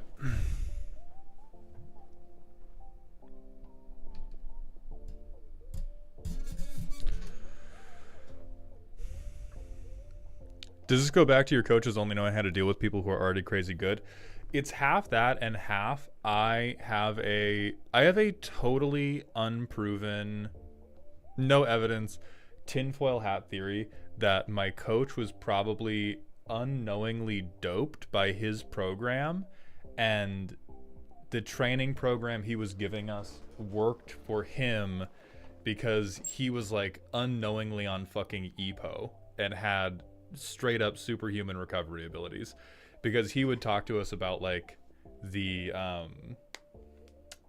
their vitamin routine and how they would get like regular B12 shots. And after a couple years of that, I was like, I don't know, the shit kind of didn't add up. So I have, again, totally unproven, zero evidence. But it was like half, they only knew how to deal with people who were genetically gifted from the outset, which is kind of part and parcel of trying to do high-level athletics. The people with incredibly good genetics are going to be more successful than the people without. And it kind of seemed like he was treating us like you would train someone who was taking a bunch of hormone therapy and EPO, in terms of how hard he was trying to push the total capacity. Okay, Jack, we'll move ahead to Tusken Fury. Are you here? Then let me check with Brosenthal that they confirmed the reschedule. They're on Sunday, so it's Tusken Fury and Jack card. All right, Tusken, we're going to have you go.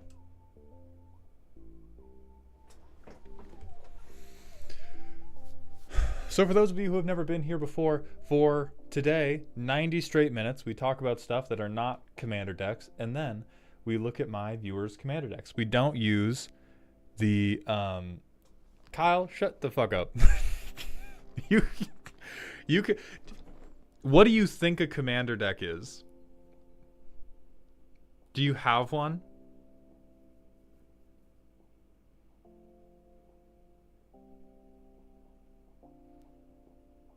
You going would be me talking shit about your anti-mage farming patterns. That's basically all I'd have for you. I would take a fucking graphic. I assume a deck with a hero type card. Fuck, he's right. Fuck. We're gonna have to close it down, everybody. He fucking got me. God fucking damn it. Piece of shit. Absolute goddamn. Where's the fucking display? Piece of goddamn shit. Can't fucking believe it.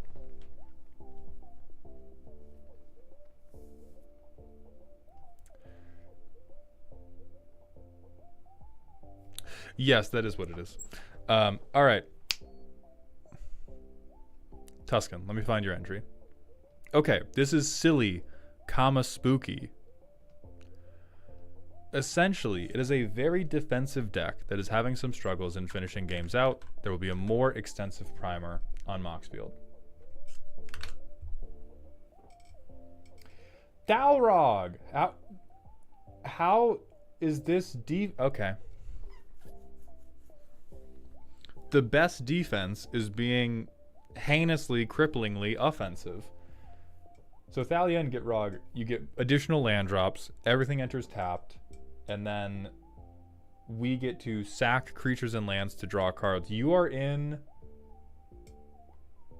first mistake. How? Struggling to close games out?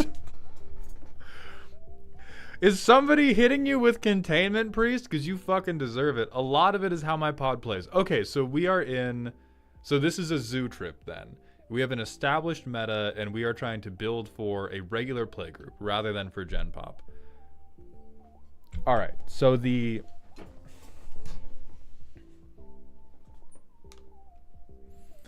we have 5 board wipes, despite being a creature-heavy strategy. Excellent. At least these 2 don't have to be creature board wipes, but then we have 3 creature board wipes. Yeah, First Strike, Death Touch, aka I can't let you get close. Like this commander art, you can just replace with, who's that one MMA fighter? Chael Sonnen. You can just do Chael Sonnen going, I can't let you get close, over and over and over.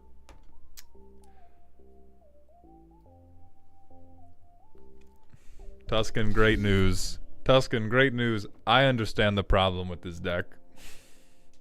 I understand the problem with this deck perfectly. See, that's the thing, is it's not obligatory, my man. The tree titties are not obligatory.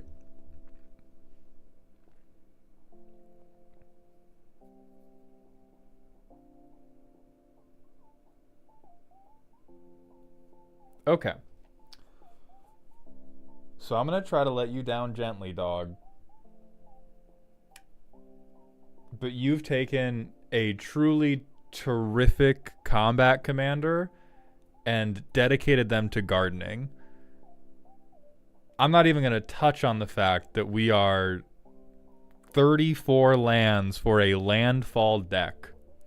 You have taken I get to play an additional land each turn and I get to draw a card every turn, and you have said, what if I fucking whiffed? What if I whiffed every fucking time I got to go for this trigger? So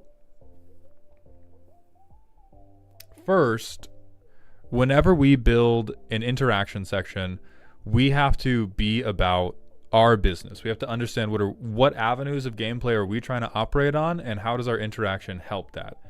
It looks like all you are trying to do is commit a ton of very shitty creatures to board, which in my mind means we don't want to destroy all creatures. We want creatures to always be around. In fact, if we were going to destroy any type of creature, we would probably want to do something like Austere Command instead, to at least be like, okay, well, maybe I collateral my commander, but for the most part, I'm keeping all my tokens around. Or like, oh God, I can't remember any of the names of the token.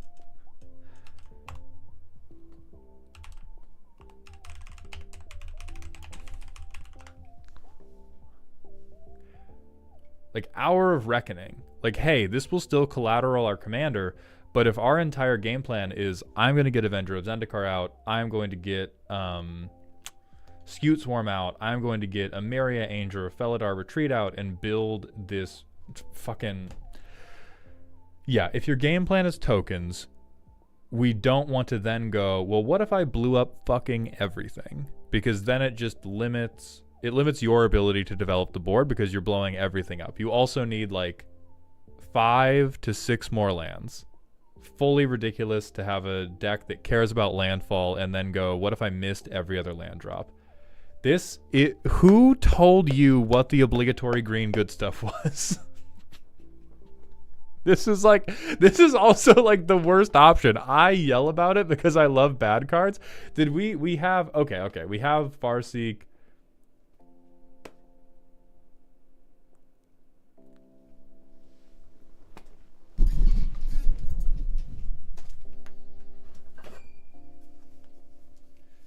Tusken, my goat, I'm going to find you.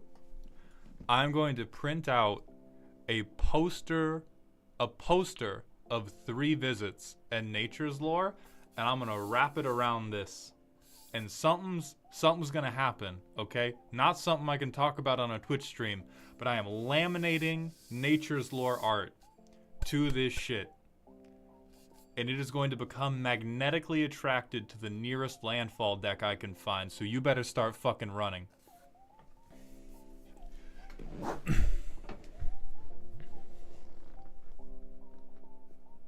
Why? Why? What's going on here?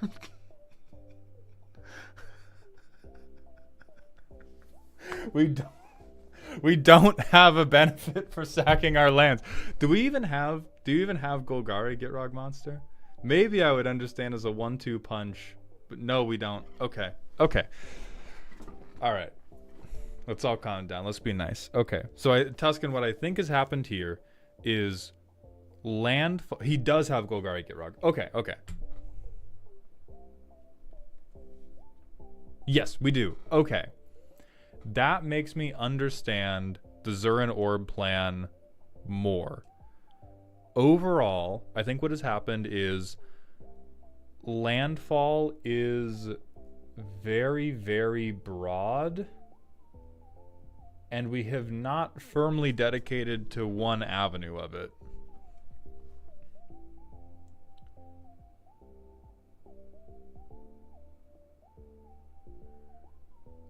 Like, we do have a reason to have 4 more lands in our graveyard. Truly, I think just Gitrog Monster and Thalia in the Gitrog Monster is more than enough. Also, sack all lands in response to an ability that brings cards back from the graveyard. We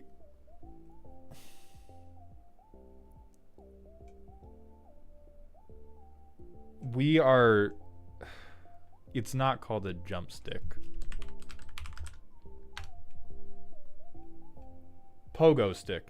You are building like pogo stick shoes to catch home runs in the outfield instead of just working on your cardio with that type of shit. Because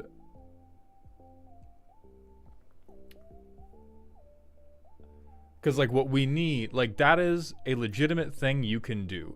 If you find the Mending of Dominaria, or if you find Splendid Reclamation, or if you find... That's fucking it. If you find one of those 3 cards, those can combo a Zurin Orb to give you a big landfall vomit. I think there is a critical mass of like 10 different decisions like that where you have built for these specific 2 or 3 card packages at the expense of like just having enough lands to consistently sack and draw and sack and draw and sack and draw.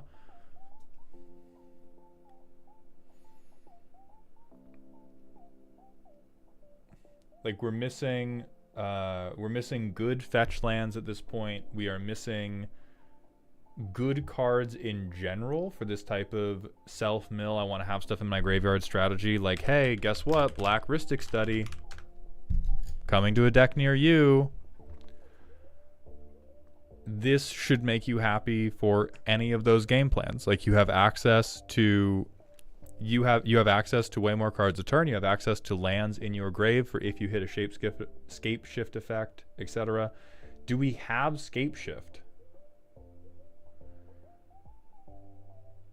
Also, no. Poop knife. Oh, it's down there. Okay. Okay, we do. Excellent. Excellent. And then we have Horn of Greed. And then we're Voltroning. This is very real. I think Sword of the Animist is quite real on a thing that we're very confident is going to attack. I think we've tried way too hard to cook.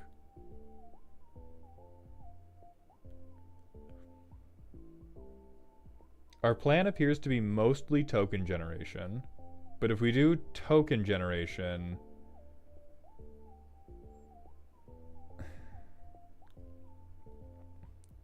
it is weird to me that we are doing token generation without tutors, because it basically means that our deck doesn't have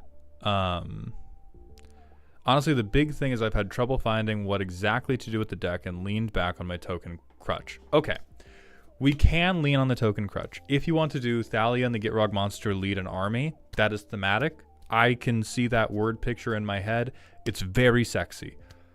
If we want to do that, we have 1, 2, 3, 4, 5 and a half, because this is graveyard rather than landfall. We have 5.5 cards in the deck that matter. That's very, very low. There's not a whole lot of landfall token generators, so it's understandable that you only have 5.5. But if we're going to try to operate in this looks like bracket 3, and we only have 5.5 cards in the deck that can get the game plan going, a lot more of the deck has to be card advantage or some type of tutor chain game plan. I see a good suggestion in chat for another token generator, which is Necrobloom. Oh, there's Zendikar too, so that's a 6th, because they're not all tagged under recruitment efforts. There's also, yeah, there's this nice things.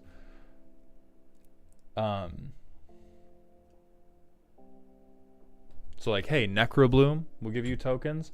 One of your game changers should probably be Field of the Dead. Where is the third at? I see Crop Rot, I see Tef Pro, I don't see Field of the Dead. If we want to be on landfall, go wide.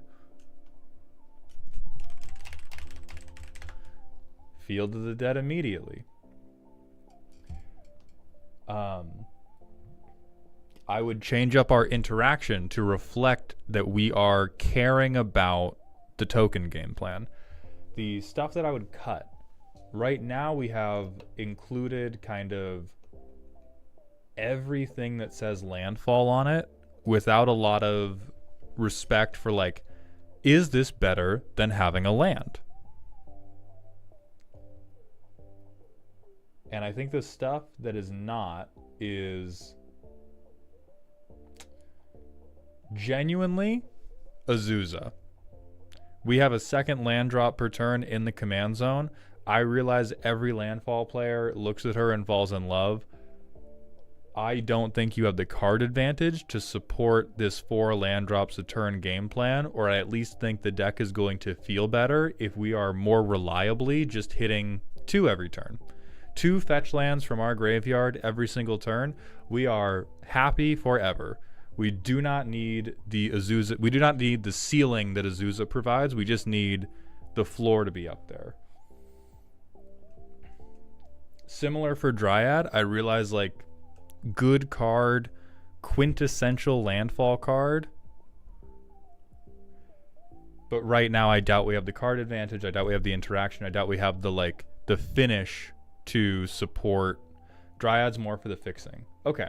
If we don't want to fully make over the land base, then you can keep Dryad for fixing. For a 3-color deck, we could handle it with lands, but I'm not going to fight that battle right now. This guy is great, right? Sack lands, get lands. Type shit on Knight of the Reliquary.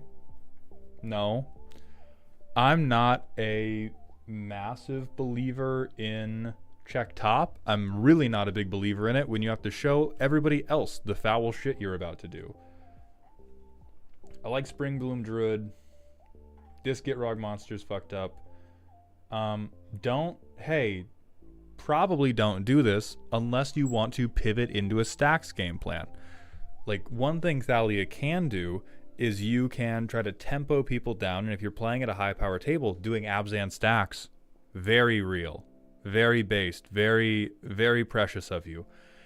If you play Yasharn, this is probably why you don't have good fetch lands, and 9 times out of 10, you being able to use good fetch lands is probably going to be better for your deck than cutting this stuff off will be into your opponent's decks with no other focus.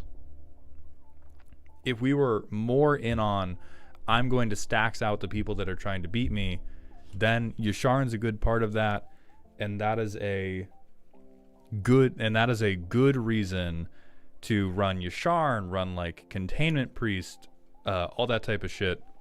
Well, Containment Priest fucks you. Pretend I said something applicable to a token game plan.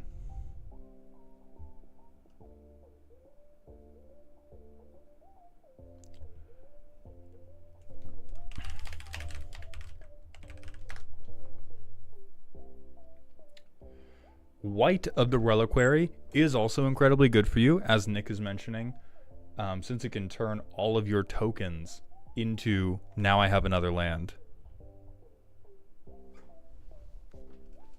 So, off rip, stuff I would cut. Signet, Horn of Greed, Zurin Orb,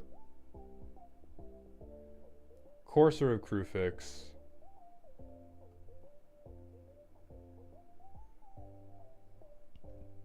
Azusa, Oracle of Moldiah,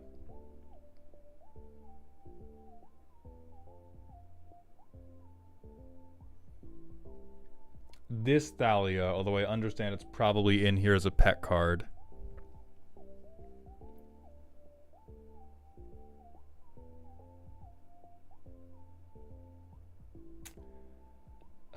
Bristly Bill. So that's 8 cuts of just we get other nice stuff in the deck. I think Damnation, Vanquish, and Wrath of God should all become board wipes that are more applicable for what you're doing. So like Hour of Reckoning. The pet card is Torment of Hailfire.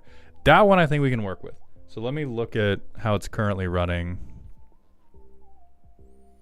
This is God's chosen opening hand for this deck. Perfect. So let's see what a very good playtest looks like.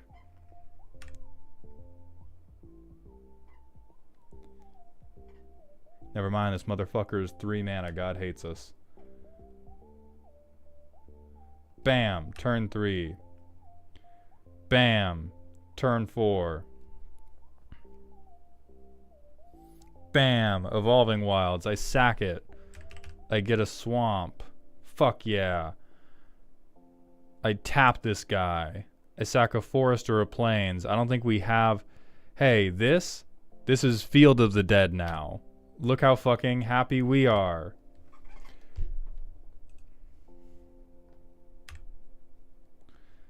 I don't like that, but I play Myriad Landscape. And I have Conduit of Worlds. Isn't that neat? I play Conduit of Worlds. I play a second land from my graveyard, because yeah, I don't have landfall benefits yet. I sack the plains again. I get this. Am I at 7?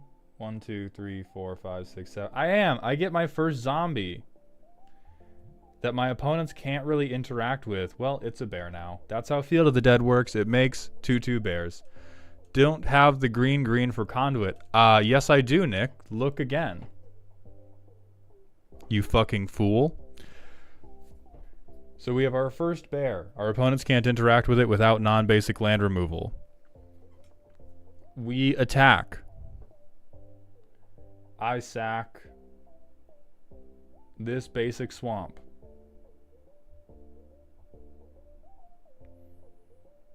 I get command tower. That's not how that works. This is draw, not... I'm doing cheater Knight of the Reliquary stuff. I draw a card. I play a forest. I've turned off Field of the Dead because I'm such a smart boy. But who cares? Because on my next turn, Rampaging Balos, I fucking win. I fucking win, right? We have to put a win together somehow of boom, boom, sack. So like 4 lands hit the field. At some point, Field of the Dead triggers, but we're making 4/4 beasts. We make some number of 2/2 zombies. And we're extremely, extremely happy. And so what I want that to illuminate for you is the importance of land to field behavior. Our commander's kind of important, but it was honestly not like the linchpin of that. It's land to field behavior, graveyard recursion, meaningful landfall payoff.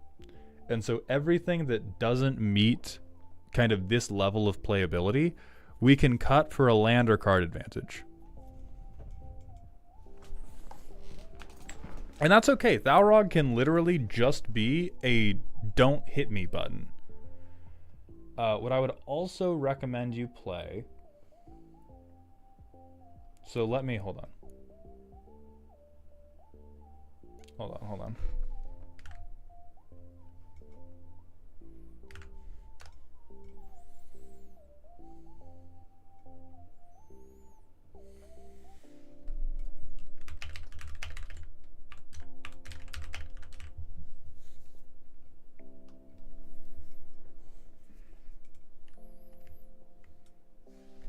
I think it will be simpler to do this live.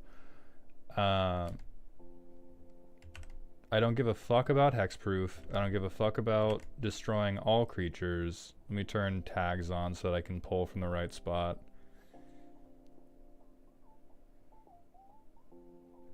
I do not give a fuck about Azusa. On God, I don't believe in parallel lives. Parallel lives only matters once we find another source of token generation. If we want parallel lives, I'm going to agree with the commenter who said that Necrobloom should be your commander. Like, Thalrog is really just a generic engine. If we want a specific token engine in the command zone, that shit should just be Necrobloom. And then you can go crazy with token doublers. But for now, fuck that guy.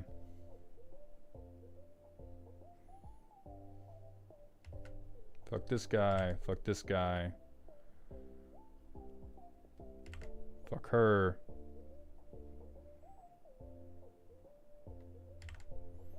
Fuck her.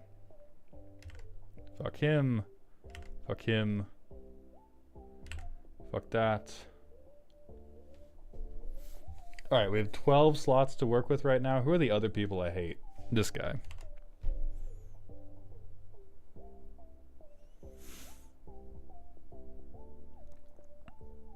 We could do Myco Tyrant, but I'm not confident. And then I'm going to leave these specific lands to you. So for now, what's going to happen is, where is our command tower? There we go. So we have 7 more adds we can make. We do Hour of Reckoning.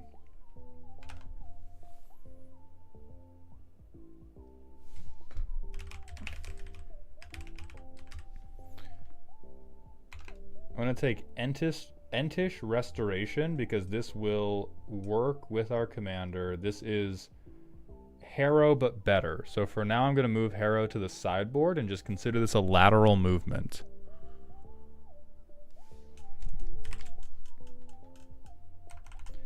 Six is also a must-have here. This is, I mean, just truly insane. It's hard to overstate how good 6 is for every green deck, and how good in.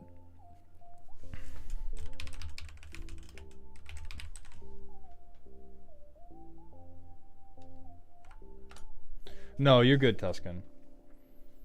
So we do that. We do that. We definitely need more ways to put card in hand, make yum. So what's our worst?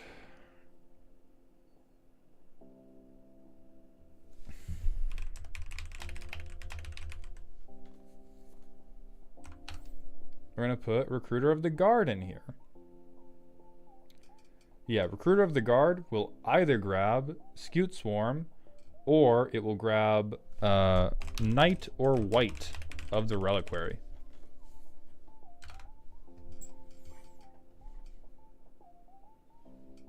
And then I don't think we have 3 visits.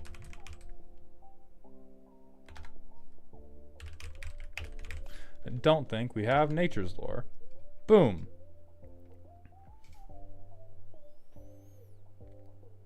Now I feel very bad for keeping crop rotation in this deck. I think the Titania land combo is totally fine. That's like, yeah, it's fun. Foodie, thank you so much. I appreciate that. This deck does fold to a board wipe, but most landfall decks do. And honestly, it half doesn't, because you creature board wipe it, and then they just play lands from their graveyard and begin rebuilding with Field of the Dead. So once we I forgot to put Field of the Dead in. And another, let me show you an absolute fucking beauty. I'm just gonna cut a forest for Field of the Dead.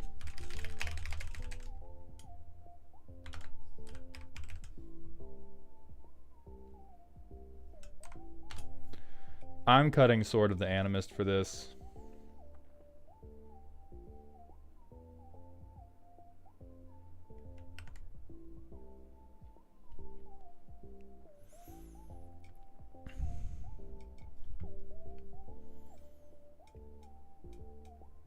Okay, we will take this. This will enter tapped.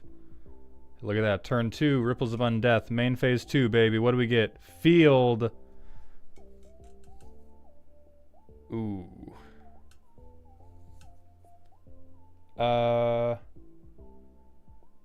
We will hit a grave effect eventually. I'm taking 6 back.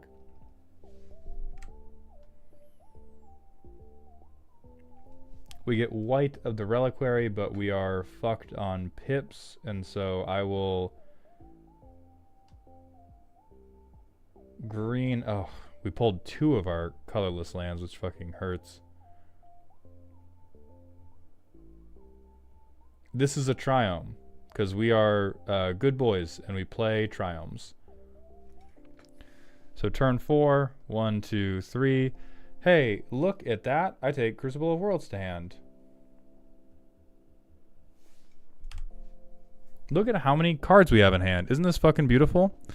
Isn't this goddamn amazing? I will probably play my commander just to have the Death Toucher out. And then I discard Life from the Loam for hand size. Next turn, I mill 3. I'm going to take Flawless Maneuver back to hand. I'm losing a ton of life, but who gives a fuck? I'm also going to dredge 3 to get Life from the Loam back. Okay, we now have a million fucking cards in hand. We get 2 land drops a turn. We don't have a landfall payoff. I will probably Crucible. Strip mine somebody if I want to. But I probably don't even attack, if I'm being honest. I probably do that. play Rampaging Baloths, tell everybody to eat my ass. And then if we do want more card advantage and more slowdown, I am partial to the suggestion for braids. So let me think about who we would want instead of... Oh, fuck this guy.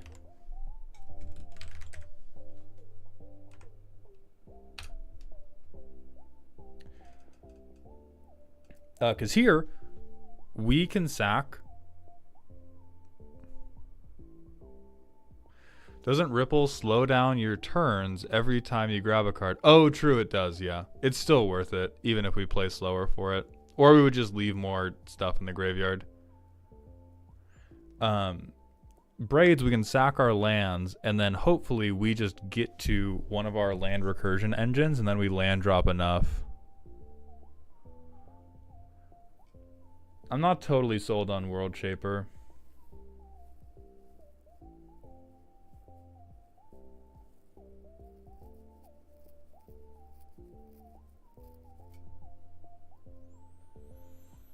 Yeah, I agree that nobody's ever going to sack their fucking lands.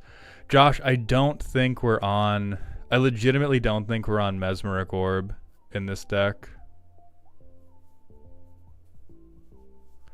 Tusken, I'm very glad to hear your pod's moving away from Sol Ring.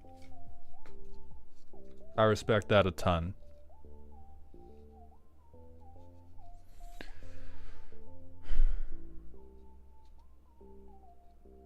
Do we have Bojuka to kill the other? Oh, we need Necrobloom. That's probably who...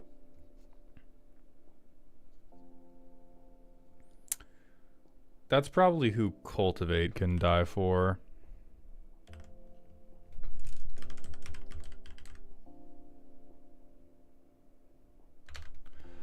You do raise a good point. World Shaper can be sacked to... Can be sacked to our commander. I was undervaluing the death trigger. I don't know if we do Undergrowth Reconnaissance here. I'm legitimately not... I am not very up on mass recursion in this deck. I think we just have to... I think we have to establish... Give me solid land drops every turn. Oh, true. Fuck World Shaper. Where's my homie Lumra?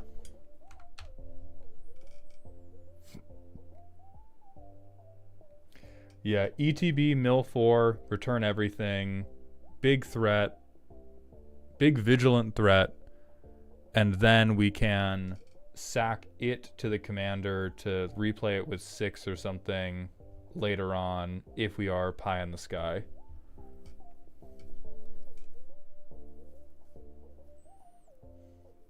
The Wasteland every fucking opening hand is killing me, man. We're gonna mulligan that hand. Sure.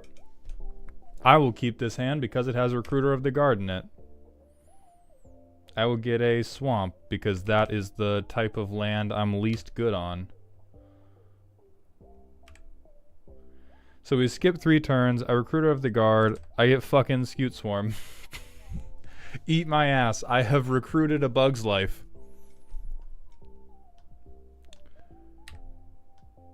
I play my commander on curve, and I play another land. I'm going to do a thing that every landfall player should look me in the eyes and accept that I'm doing this correctly and you are all doing it wrong. I'm going to play a land. I am then going to cast Scute Swarm, and I am then going to play a land. Because if anybody's holding removal, waiting until... Oh, never mind. I counted wrong. Fine boom that whole section. I thought we were on 4 before. We get to 6. So we play Scute Swarm first. Then we drop our 6th land. The important part is just always hold Scute Swarm until it's going to copy. Do not play your Scute Swarms if you're just going to make the 1/1. But we have successfully recruited the can of endless bugs. And they are now going to climb endlessly up into your very ending ass. So now the game's set. We have Scute Swarm out. We stick fucking ripples and we wait. I guess we can sack this, draw a card, tap out for this asshole, play the land again. We're on like 4 total copies of Scute Swarm. Oh, this would have been milled to ripples. We absolutely take Strip Mine back because we're a fucking demon. So play Strip Mine. I sack Strip Mine. I play Strip Mine. I sack Strip Mine. And we just start blowing up other people's lands and making a ton of bugs. And then they die. And Steve is nice, but at this point he's like legitimately not super important to what our deck's doing because we just have Scutes all over the place. We don't even need a banner for these guys.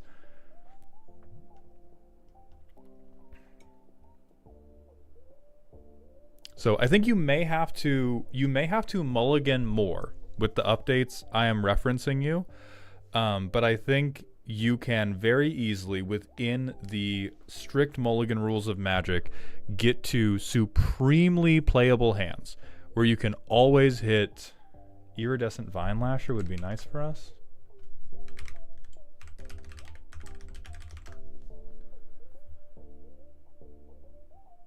Okay, Tusken, I'm sorry to expose you to this. DMC hates landfall and is trying to sabotage you right now. No, no, no. No, no, no. But with this version of the deck, you should basically always be able to get to a hand that will give you like, either I'm playing my commander ahead of curve, or I'm getting a hand that can tutor something, or I'm getting a hand that has a meaningful landfall trigger, or I'm getting my landfall from grave thing set up. And if I do any of those things, all will be right with the world eventually. I would still recommend tweaking it from here. Like legitimately, Sun Titan nice. Sun Titan is something I might recommend changing out for I believe Green Sun Zenith is the wrong one and not the one I'm actually thinking of. It's the Convoke one. Because if you ever start to go wide and then you need a finisher. Court of Calling. Thank you, chat. Court of Calling, probably extremely, extremely relevant for you. Could probably replace it for like truly anything. Pick at random. Ooh, I like that suggestion. Archdruid's Charm. So we either get the thing we need, or we turn our commander into a nuclear missile, or we get rid of somebody else's important thing. I love that. I fucking love that. The question is only who we kill for it. I have half a mind to kill Eternal Witness. I think we do a good enough job of getting the stuff we need back from the grave without it being a one-off.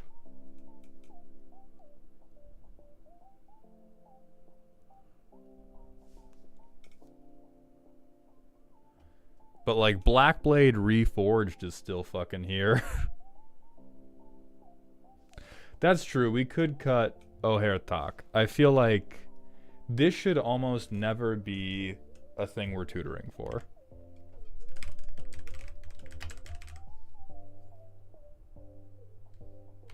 Even though it turns into a land. Even though it turns into a land. You're planning for vaulted ceilings. I'm trying to keep your floors out of the sewer system right now.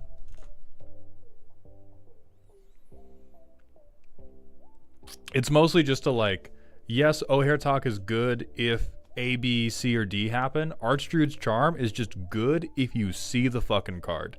If you perceive this card in a commander game, you're fucking happy.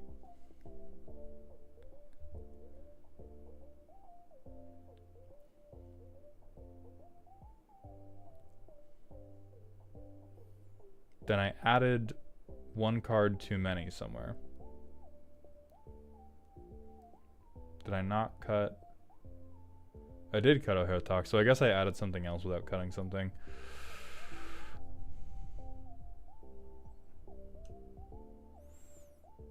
Afro, I think we do because the choice is always Field of the Dead. Like, yeah, hey. Like, land base is not full of tricks. We have exactly one trick we want to do, and that is I pull 18,000 zombies out of a hat. Trick's done. Trick's over.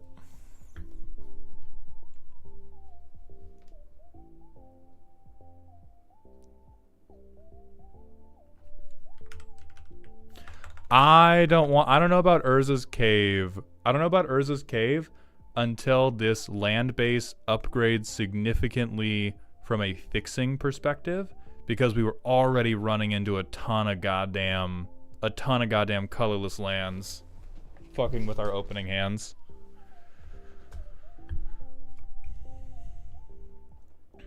Oh, true. Hitting the pips for it. Yeah, we do probably. So Tusken, I would probably look into more ways to hit green pips. One land. What's the goddamn Yavi Maya?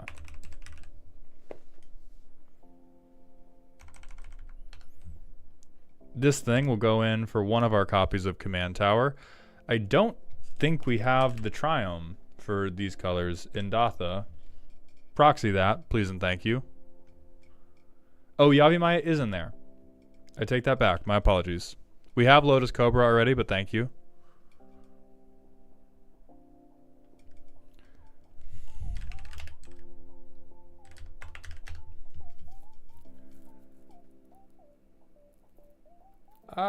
We're not playing Legacy. I mean, we could try it. This is a lot worse in Commander than it is in 1v1.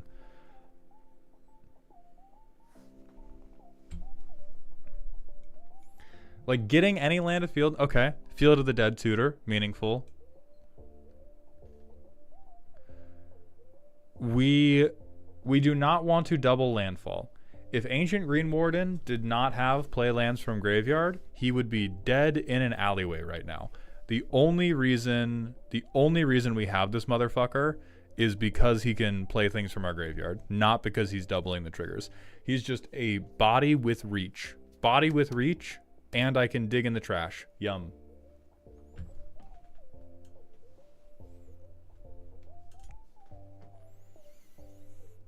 Sylvan Scrying is probably a good shout as well.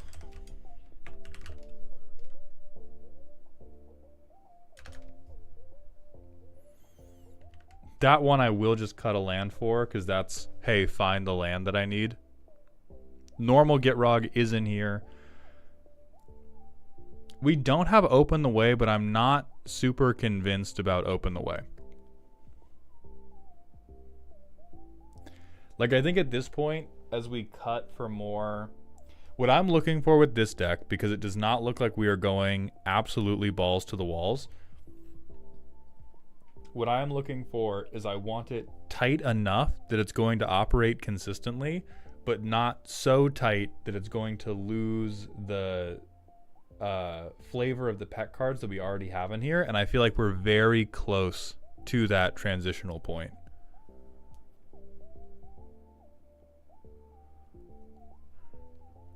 So I like where this deck is right now. I think these are still mostly the heroes, but now you have a lot more tools. Only pet card is Hailfire, all else can burn. Okay, so you want this to be as cranked as possible. If we want this to be evil, then I do think Growing Rights to combine with our creature stuff is probably important.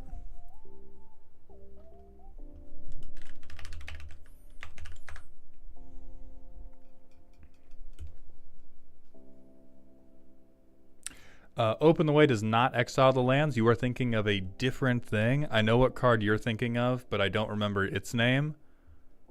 But Open the Way just gets you the shit. It just gets you the stuff for free. Yeah, Omen Paths exiles. Other things we want are the bounce lands. I'm not totally up on the Kodama plan. But if we want lands to fall, then holy fuck, do we want ways to get lands back to our hand for free.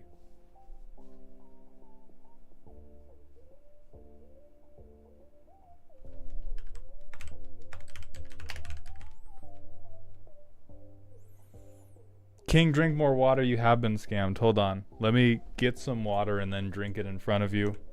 I'm so sorry.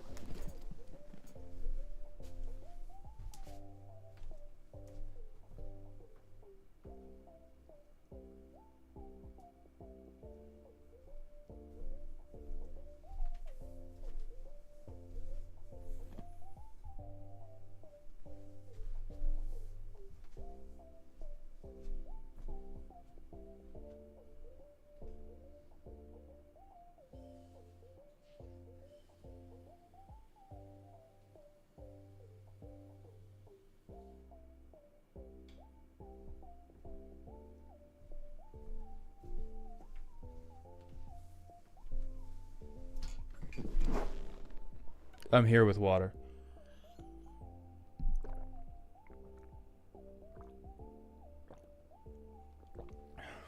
Okay. So you have Orzhov Basilica. I'm killing Blackblade Reforged. I'm killing Eternal Witness.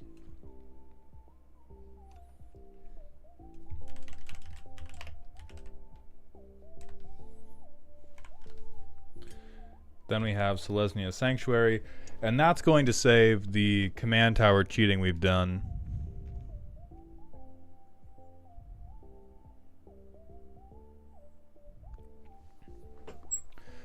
I'm not huge on Genesis Wave.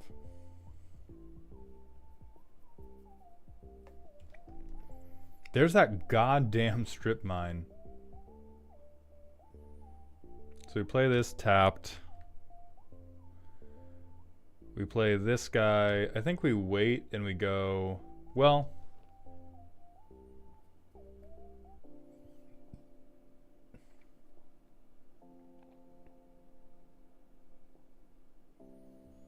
no, I'm going to do it this way. I'm going to sack Steve there to get a forest and also a treasure. Then next turn I go Thalrog.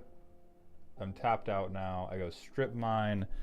That gets a treasure. I go 2 treasures for Nature's Lore.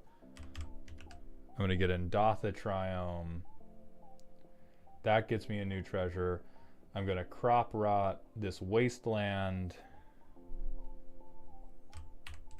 into Field of the Dead. This is not turned on, but I think I end this whole thing at 1 treasure. Then I just point very spookily. And I should have waited an extra turn to do that with Titania on the field, but you fucking lose some, you win some. Alright, so I tap 5 for Titania. I get Strip Mine back. If I've tapped 5, oh, we're going to be able to do it. I Wasteland. Gets me treasure. I use these to Entish Restoration. I sack the basic forest and I get, is it 3 basic lands? Yeah, I get plain, swamp, forest.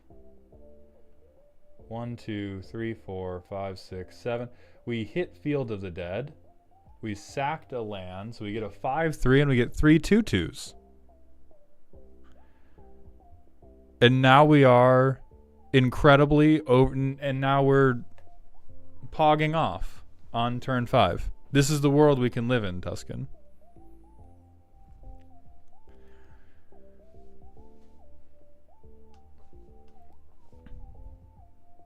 The beauty. This is a good. It's a terrible fucking world, but it's a world I'm gonna let you live in. And then really what happens is if we get board wiped, we just keep trying to rebuild with Field of the Dead. Like, we're in a semi-precarious position because we've vomited our hand to do this, and we haven't hit a card draw engine, but we have a board wipe in hand. So if they board wipe us, we do mean things to them. If they don't, we just fucking sack draw. Oops, new 2/2. And we just try to slowly win the ground game with 5/3s and 2/2s. So I will...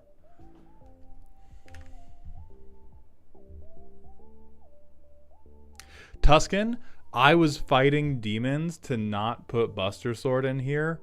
The only reason I did not is because you said you're typically playing defense. If the deck when upgraded can go on offense, Buster Sword is so fucking hot with First Strike Death Touch because nobody wants to block them.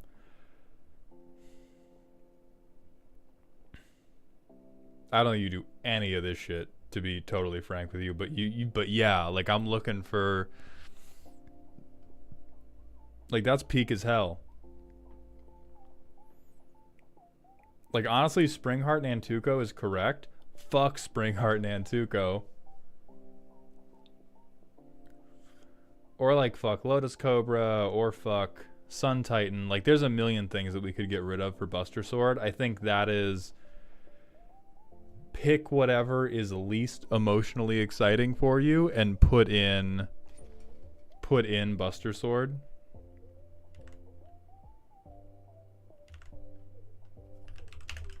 I do agree with War Room. But it's so good. Like, if you even get your board wide, turning... Oh, thank you. Hold on YouTube. Thank you, Posh. I appreciate those kind words. Turning one of your, like, 2/2s or a shitty 1/1 bird into a draw engine? Hell yeah. Hell yeah. Olive, thank you for the Twitch follow. Welcome to the doghouse, my friend. Alright, so that's where we're gonna leave. Well, no, let me make the cut for Buster Sword.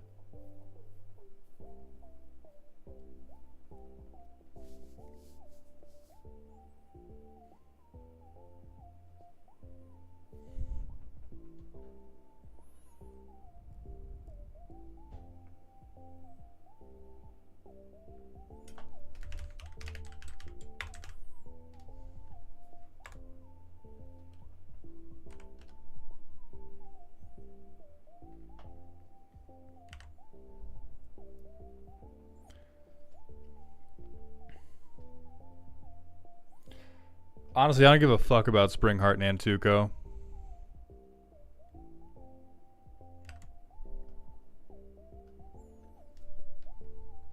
Is it better than a Miria Angel? Yes. So maybe... yeah. So I'm going to bring Springheart back. And then we're going to bust on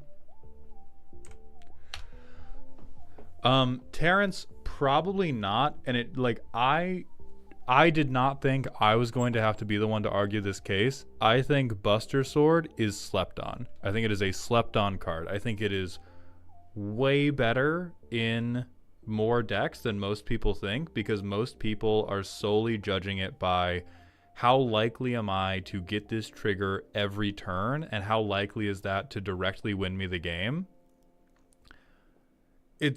I mean, the thing is, Helm of the Host is like nearly twice as expensive as the Buster Sword on all in. Like, Buster Sword's 5, Helm of the Host is 9 to get it equipped to something.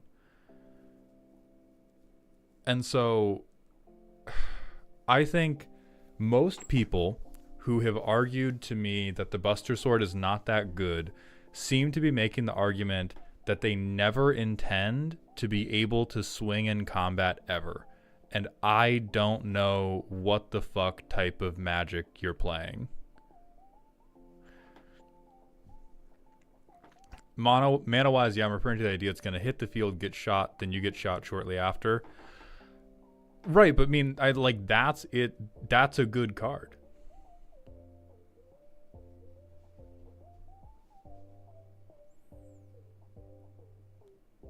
But it's still true that Feast and Famine is better. I I think that is context dependent. I think Feast and Famine is the only one that can speak to being nearly as good.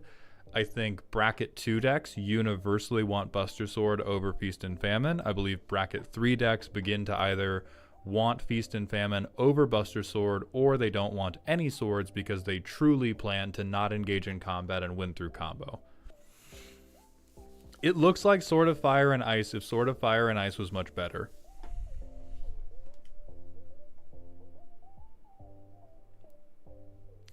It's all subjective, depending on game and what deck is running Buster. The thing is, that's my point. In bracket 2, I do not believe it is.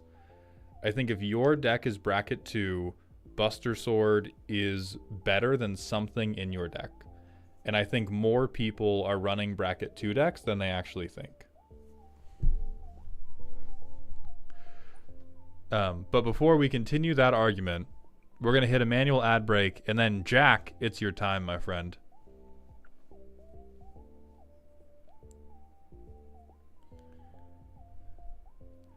Because a lot of people have also talked about how Buster Sword doesn't have protection and evasion. When I'm imagining, like, I hand Buster Sword to a shitty creature, and now you're either about to blow removal on the Buster Sword, removal on my shitty creature, or you're going to block my shitty creature, and you're going to have to block it with probably a decent creature if you want to kill it. I am somewhat sympathetic to the argument that, like, well, Buster Sword isn't good into token decks because they have an endless number of 1/1s. And if you are playing against 3 token decks all the time, I feel very, very sorry for you.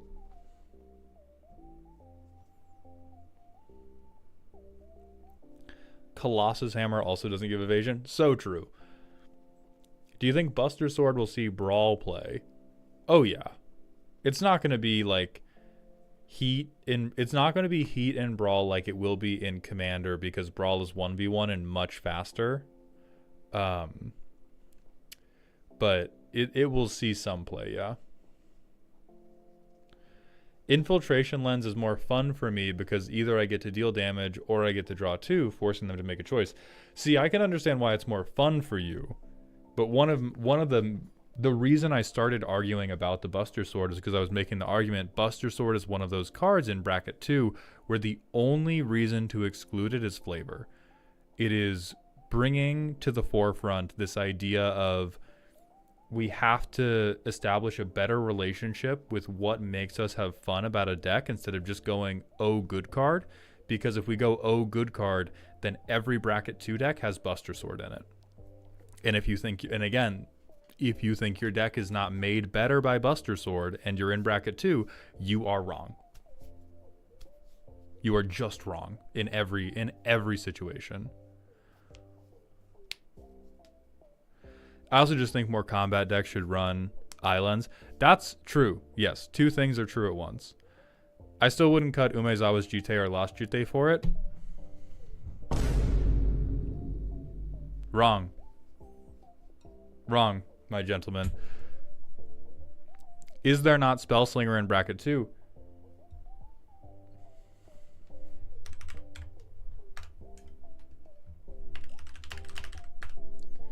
If you build a bracket 2 Eris Roar of the Storm deck, it should have Buster Sword. There is Spellslinger. What there's not... What there's not is combo Spellslinger.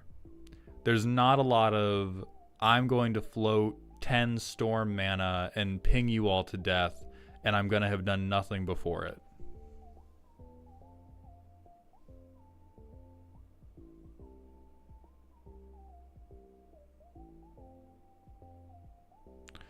But like, say you're playing Rakdos Shoot People. Yes, you run Buster Sword. Like, what are... So I've played Rakdos Shoot People.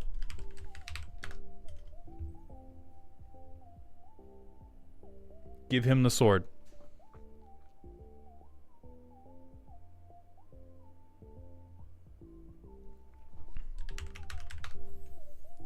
Xenagos would never want it. Factually untrue.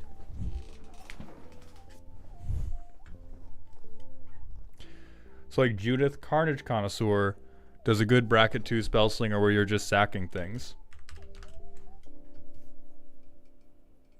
Give it to the imp. Do you not like a 5/4?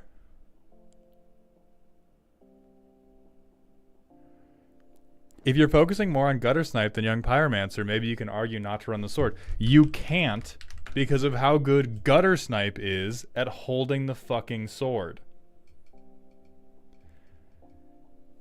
This is now a 5/4. Necusar Turbo Draw is not bracket 2. I don't know how you tricked people into thinking that was bracket 2, but that's a lie that you've told. Cody.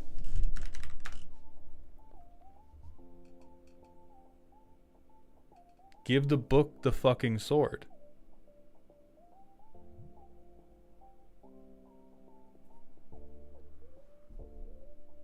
Give him a paper cut, dog.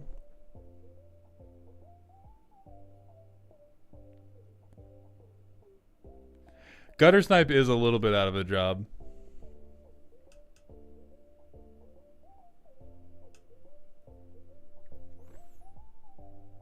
You cast a sword before Cody. Yeah, it's like anybody who's arguing, oh, but what about my bracket 2 deck that has 0 creatures and never goes to combat? You have a bracket 1 deck, and then we're good again with I'm going to exclude the cards because of my very specific gimmick.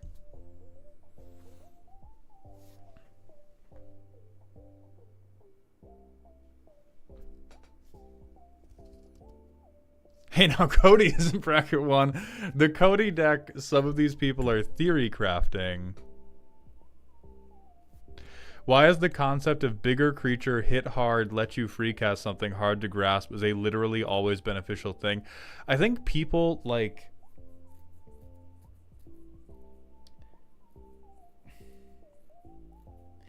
I think part of it is a lot of people only judge cards by this is good if it won't get removed and will also give me benefits, which can be true in a strictly competitive sense, which is why I'm not arguing for like Buster Sword new CEDH hotness.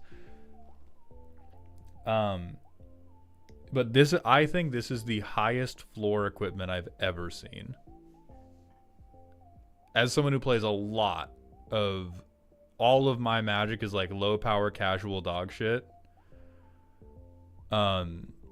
Like there's always going to be somebody at the table that you cannot hit with the sword. That does not make it a bad card. It just means you swing at the person you can't hit.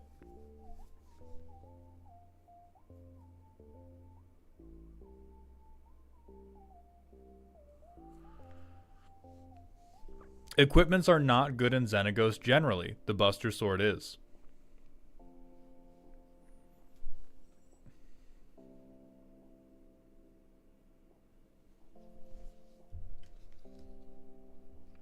Alias, we're about to look at Jack Card's deck after the typical 30-minute argument about how good I think Buster Sword is. Like, you give this to something, you give this to fucking anything, and it draws removal. Great, I'm happy with that. If Buster Sword is... If all Buster Sword ever is 3 mana... you use a piece of interaction on it,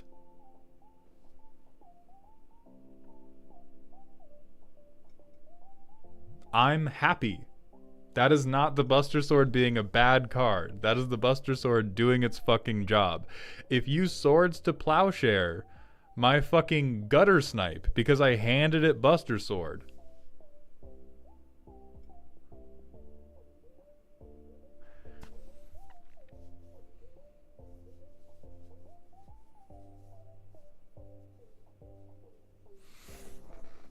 all right, anyway, let's go get Jack's deck.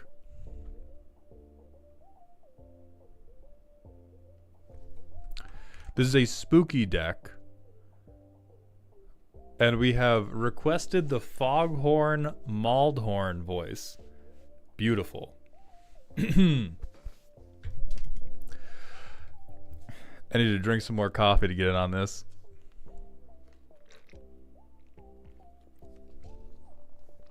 Why are we still doing this? Because it's a great fucking bit, DMC. What are you talking about? Why are we still doing this?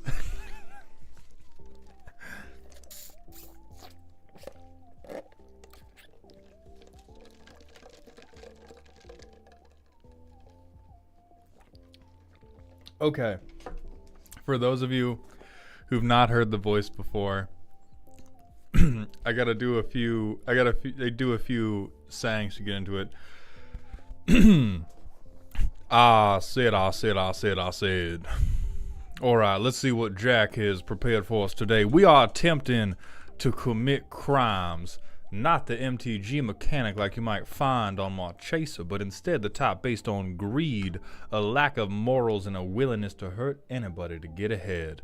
We are committing white-collar crimes for maximal value like the Simic bastards we are. The win cons are limited because we intend to copy or steal everybody else's good cards for less investment.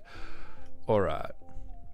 So we're on Orlando, who allows us to draw cards, do time counters.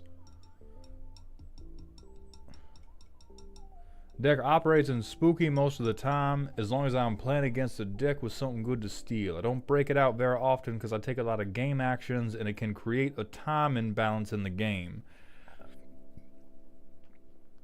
Oh boy. Oh boy, we are off. We are off to the goddamn races. Okay. So we have Agent of Treachery, Ancient Silver Dragon, Untapper. Let me see if we got tags in here. I don't like that you've done this. I don't like that you get to choose which one you get. How about you go and fuck yourself real quick? Okay. I see what you're doing here. I see what you're doing, and I hate it. Oh, I love this guy. I put this guy on my VV deck. He's an absolute rat fuck bastard. All right, real estate fraud, 9 pieces of ramp, more lands than the landfall deck. Keep in mind. Lord, you are a fuck up. Alright, we're getting... The suspend brainworms are kind of taking over. Boy, I said...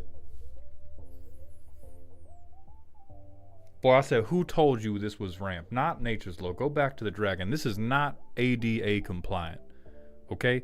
This is a 15-year-old laying in their bunk bed, maladaptive daydreaming about cryptocurrency after jerking off for too long. Boy, I tell you what, you put this away right, you put this in a different tag right now.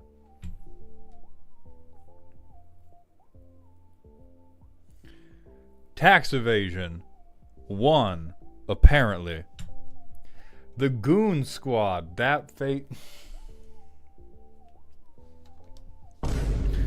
I need to recuse myself from speaking. Listen, I realize we are all part of the reclamation committee in this family.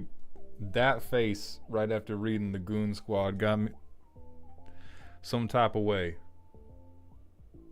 I like how it's all dinosaurs and then just a white woman. All dinosaurs and then an overactive soccer mom. Alright, theft. I like a good amount of theft. This is all I do declare. Pyramid scheme.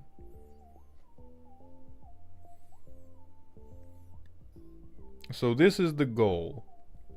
Is we stick this man on a Beyblade and we just let him rock. Or let him rip. My apologies. Yeah, Alex, we've seemed to have committed fully to the idea that nobody will ever kill a Londo lest we accuse them of a hate crime. Identity theft. Horrible. Infinite money glitch.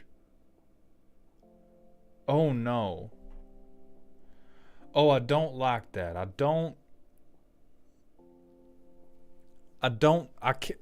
No, I do know. I cannot sign off on Spooky as your doctor if you have a combo to infinitely draw and cast your entire deck. We gotta come together and have a moment about that, okay? I don't know what... I mean, it's 3 cards. Maybe top end of Spooky. But you gotta tell people that the white woman has to die. If the white woman does not come with a kick me sign, you must provide one. And if you do not, I cannot ethically sign off on this being Spooky.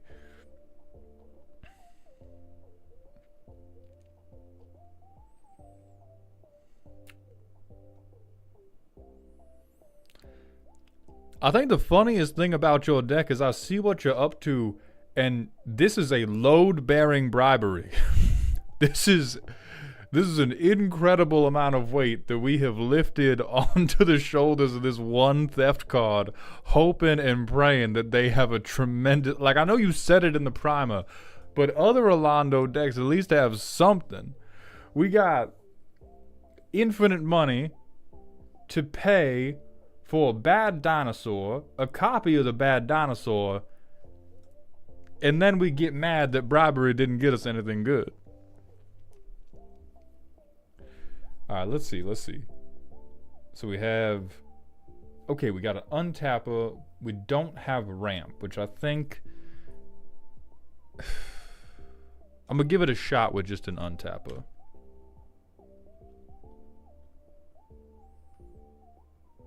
I do that. Do this. Give me that guy. Boom. Nobody gives a fuck. Boom. Boom. Pivotal moment. Everybody in their right mind should shoot Orlando in his fuck ass face, but nobody's going to because they don't know yet. Next turn. We can give him hexproof. We won't do that because we're brave. We tap. We draw.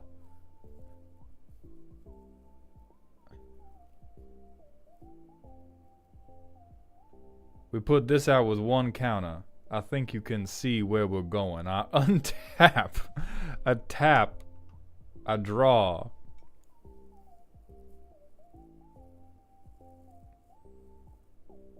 I'm gonna put Spark Double out with 4 counters.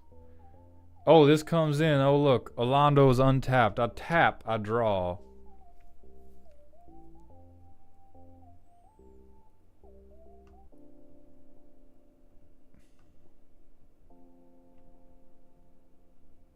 Counter comes all this. I play Patriarch's Seal. I untap. I draw. This is 4 Orlando activations in 1 turn. I put... Fuck it. Last March of the Ents out. 8 counters. They're not gonna... Nobody's gonna be worried about that. Alright, next turn. I'm gonna lay down Tomorrow. I tap. Instead of drawing, I get to look at 3.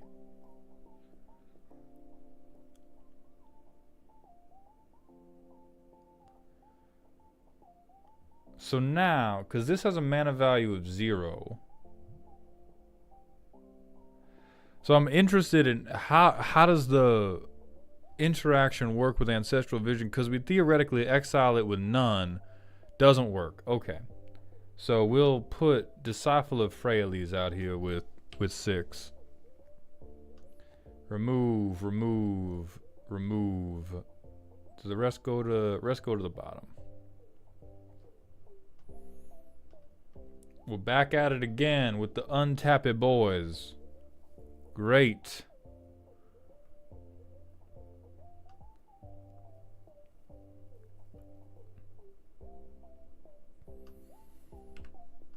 So we get Spark Double into play. I'm going to make it come in as Orlando. We get False Demise into play under Orlando. We untap.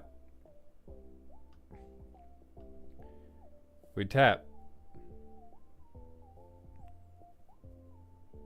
I exile Quantum Misalignment. Jack, just question. You know you could have played a good creature at any point, right? You know we could have picked... You know we could have picked just like...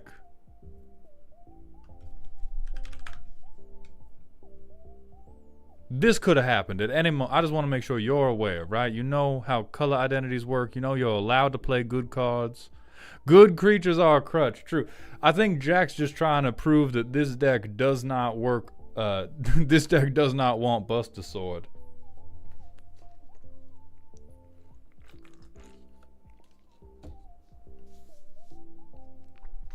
I was shooting for a win by stealing. Okay.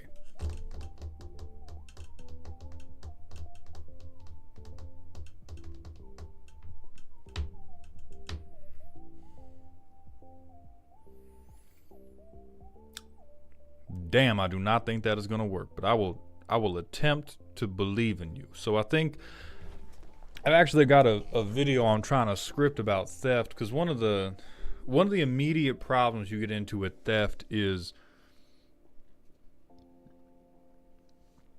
if you are taken from somebody, it puts you into the unenviable political situation of you have to keep them alive. Right? If we ever kill them, or if somebody else ever kills them, the good thing we have stolen is now gone forever. What I'm much more partial to... Let me just pour a little sugar on you. You might have this specific one in here. I know there was like double major. I'm much more partial to copying other people's shit. Because then we still win by stealing emotionally. Right? It's still, you had to have a good thing for me to have a good thing. But now I can beat you to death forthwith and I don't have to be worried about it.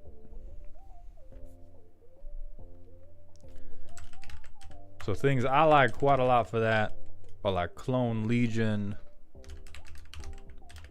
I'm gonna look at Elminster's. Elminster's Simulacrum is very cute for that. As Alex is saying, most decks are built around synergy. You'll pull on one-off pieces of synergy. You're probably not going to be able to work with it. Planeswalker, thank you for the $5 super chat on YouTube. I appreciate that support very, very much. Enjoy testing out your Final Fantasy decks. Jaska Paul, these deck reviews are a paid redeem via Ko-Fi.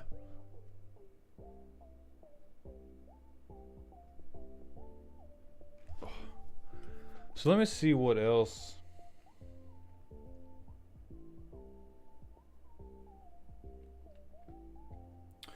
We're getting into an issue that's not that different from what we saw in the Landfall deck, which is you've built for a lot of stuff that's going to feel really good. If I get to tap a Londo, round 5, round 6 is going to feel fabulous. What I'm always looking for with a commander is, how do I make it feel good once?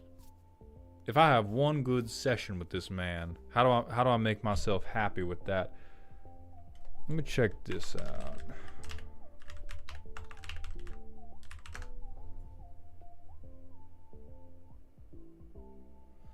How about I hit you with the juice, Jack? Rusty McChicken, thank you for the Prime sub. Welcome to the dog home, my friend. Alexi, thank you for that correction, Alexi. Oh, it's in there. Okay, I just missed it. My fault. It is. Never. Okay, hold on. Give me 1 second.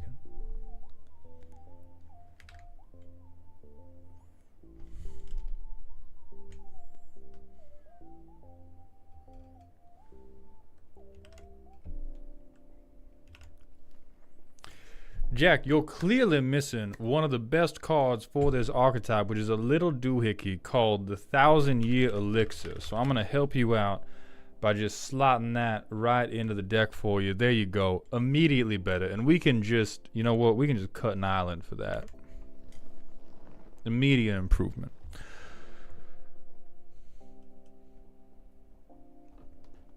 Alright, so let's look at other things that can make us happy. I don't think Endless Evil is going to be quite good enough.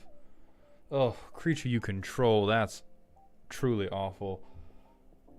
So how do we make...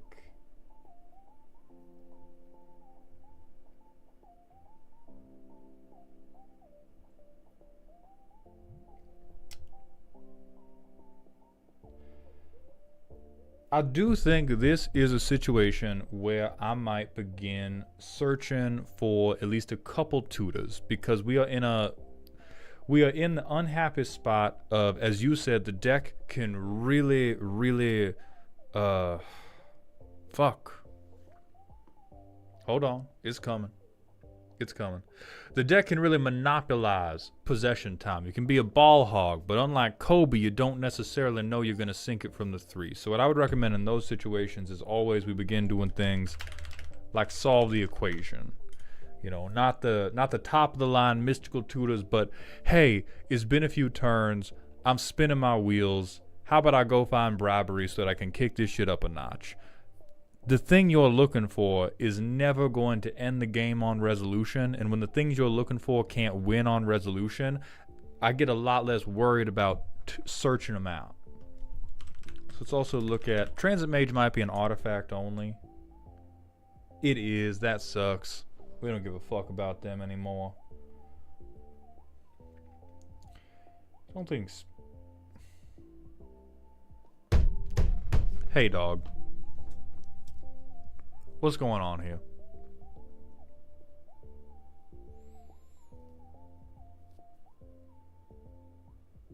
We can't be down that bad for Scry 1. I refuse to believe it. With not a... Oh, it said untap. True. I looked at the tap. That's my fault. I still think you're cracked out. You are smoking meth behind the Wendy's dumpster, but at least it's the same brand of crack you've been smoking.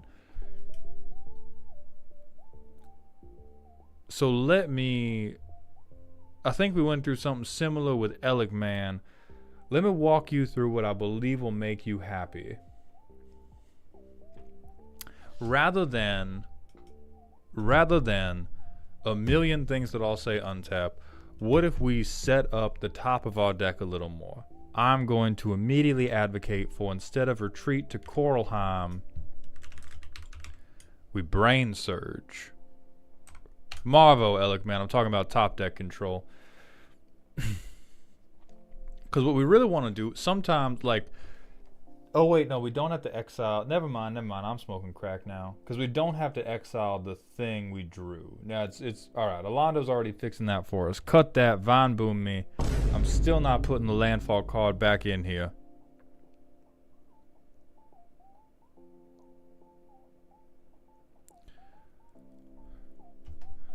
Oh, God. Unfortunately, I will simply give you the better... Memo, how dare you say this shit? How dare you suggest this shit? Where to go?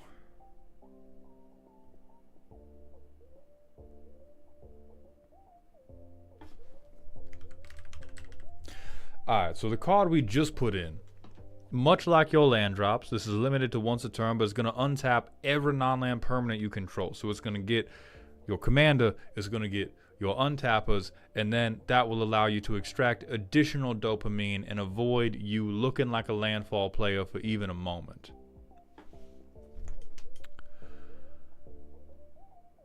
Oh, but what in the fuck else can we do here?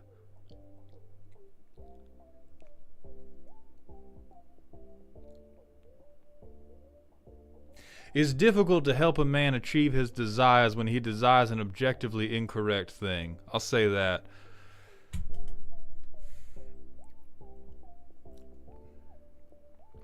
I think personally, I would be on either more ways to steal or more ways to reuse instants and sorceries, because there's first of all, there's more copying you can do, but what I'm specifically thinking of is the best card in our deck is Bribery.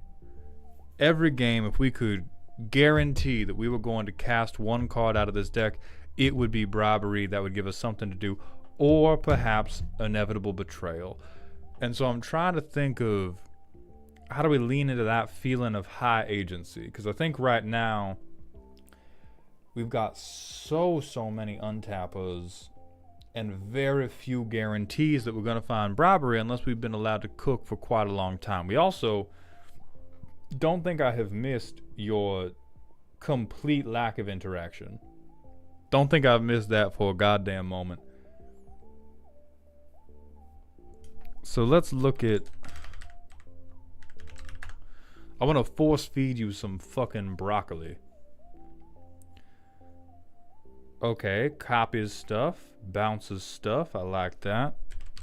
I will put that in here.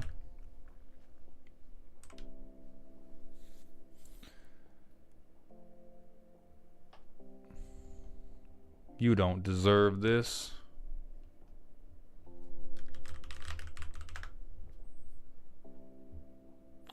I like shift and grift. I think that would be quite funny. Thank you, Olive.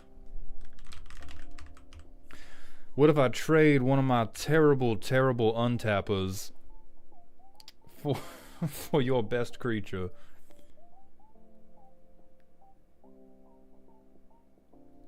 This is random card draw good stuff. It will die for being off theme.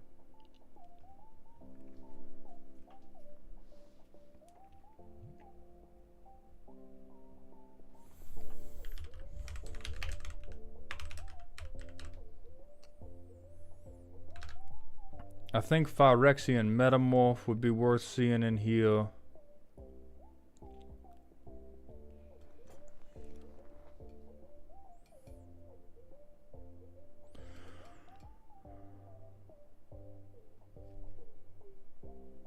Oh God, it's in here because it... Nope.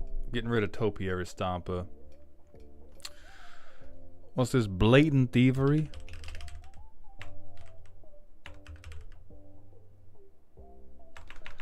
Dynamo, thankfully, the entire game plan of this deck appears to be untapped pass.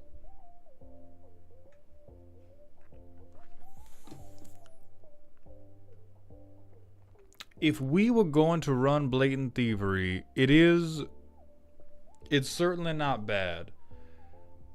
At this point, I would rather just run Expropriate and tell people you better pick Theft. You better pick motherfucking Theft. Alias, we have that stuff. If it says double the trigger, if it says untap this idiot, we got him.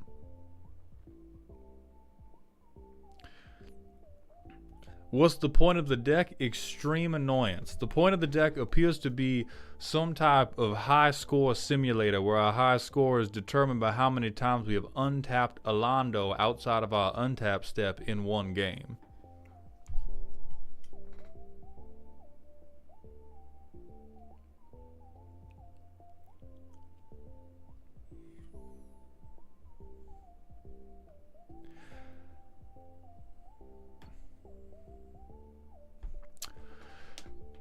I do agree that creature untappers would be very on brand for what we're doing, but it does open us up to being even more vulnerable to a creature board wipe than we already are, and that's not necessarily behavior I want to incentivize. Oh good, we have one piece of protection. Instant speed protection in the deck. I'm proud of you. Threads of Disloyalty is completely insane.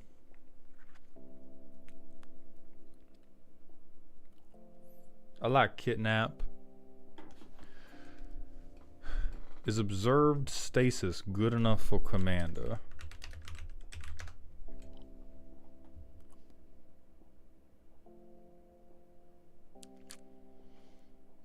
Probably not just as a blue card. Maybe in like an Enchantress deck or a deck that cost reduces. I mean, how do we upgrade these crimes? Hold on.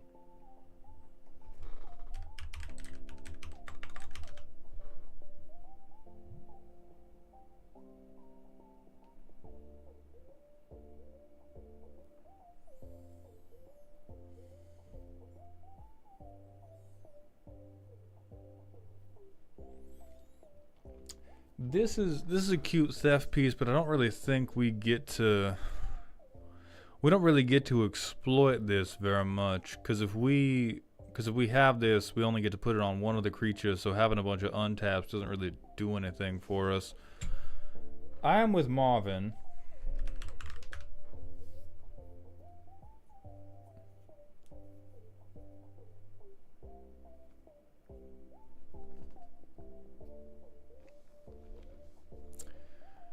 We do not do stasis. If this deck is already pushing anybody it plays against, just pushing their manas to the limit. Okay? We cannot afford to introduce stacks to this fucking deck. We are already a demonstrable ball hog who has a terrible free throw percentage. We cannot introduce locker room fart man into that equation. But I think rather than double major, I would rather see C double.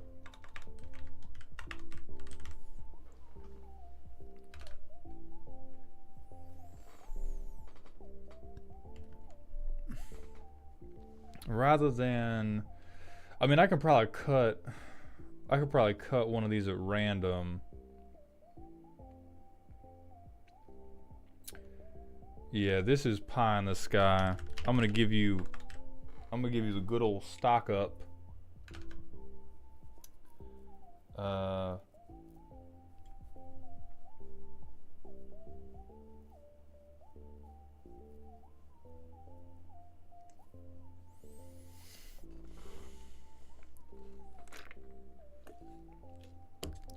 That's quite cute. I think old Gnawbone is fucking ridiculous. So I'm going to cut that for Nosset's reversal.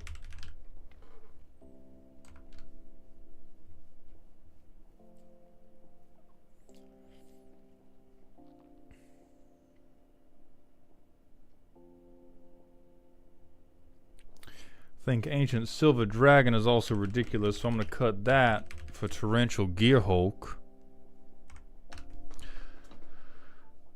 So the thing about Eldrazi is they specifically want it to be a theft deck. And so if we start putting we could just stuff a bunch of big threats in here, try to get infinite untaps. I drop 5 Eldrazi on you, they spaghetti monster all over you, you die.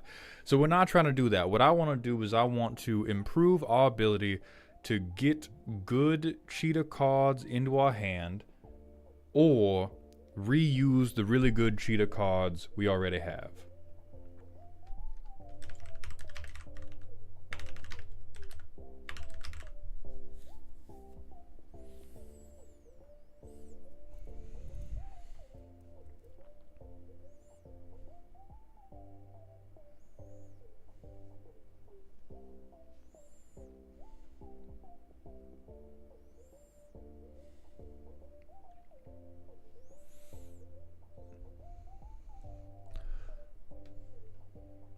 Seeing calls for World Anew and Storm Drake. Volatile Storm Drake is perfect.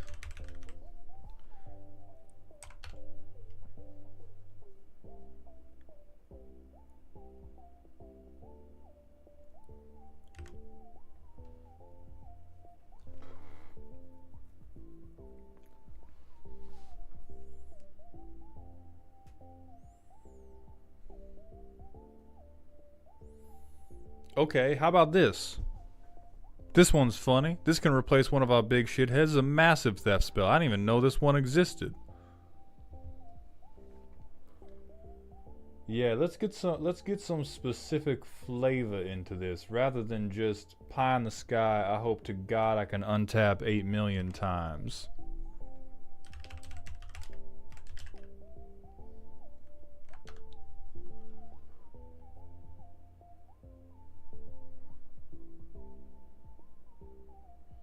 Mana value 1, this is our game changer.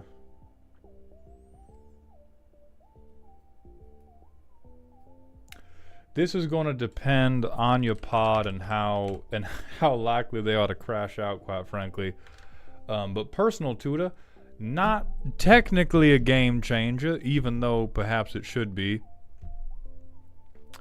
Well, hey, Jack, if only you deserve protection, right? I'm gonna cut threads of disloyalty for personal tutor. Incast, thank you for the Twitch follow. Welcome to the doghouse.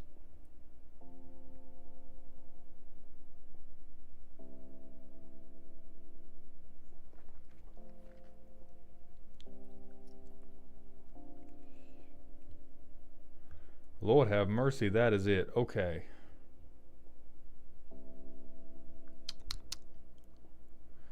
I don't believe we're not in colors for wedding ring, but thank you for the suggestion all the same. Dat Frug, thank you for the Twitch follow. Welcome to the doghouse. They will become available at noon tomorrow.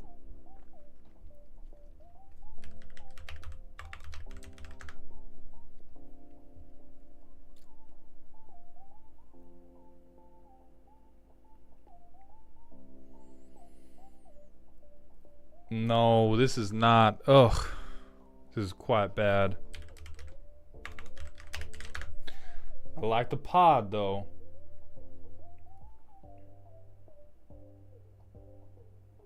Okay. See, this is stupid shit.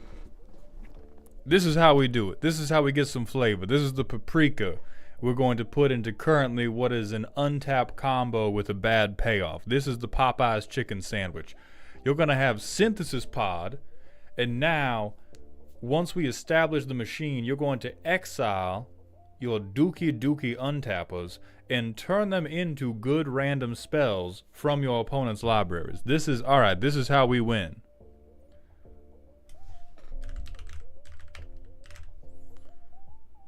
And then, that will make Phyrexian Metamorph even better. Good lord, we are untapping so much. The man is just huffing crystal meth and getting nothing done with it.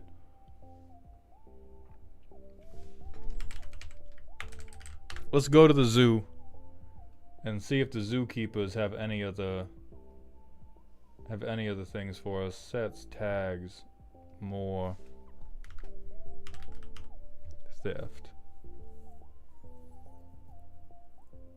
Mono blue.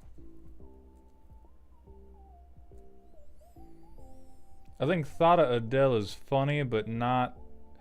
Here, Jack, you look at this and you tell me if this is the type of behavior you're on. This is, I'm going to punch a soul ring out of you, which is kind of different from what you've been doing. It doesn't relate specifically to how Alondo works, but it lets you swipe everybody's soul ring, and that's good for the heart. Theft is theft. Alright, we're getting Thada Adele in.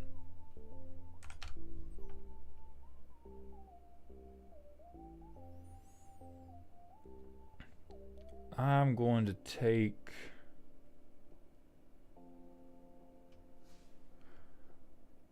the illusionist braces for that, because the untappers can at least be applied to other things. The illusionist braces are really just the handcuffs you put on Alondo before they execute him.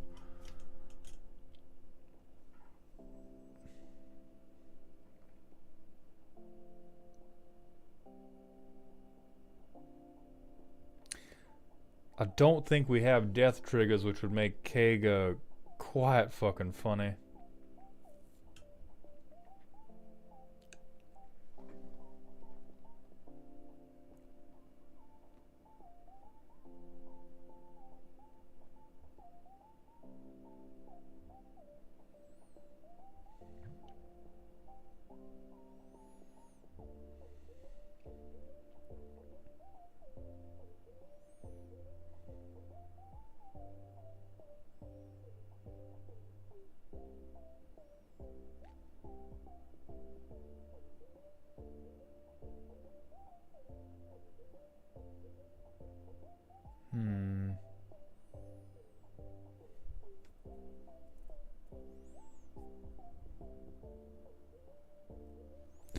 I mean, 17 badges, Illusionist Braces being a combo piece is more reason for me to cut it. I would much rather us have the ability to steal your jewelry.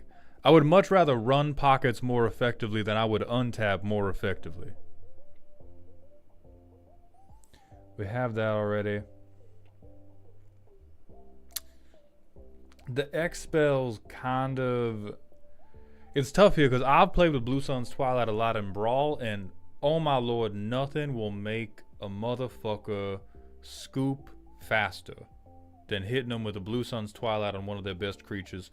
The problem is just you can never exile it with a Londo. It always has to be something that we hold up the mana for, but I do think you would have fun with it, so I am going to recommend it.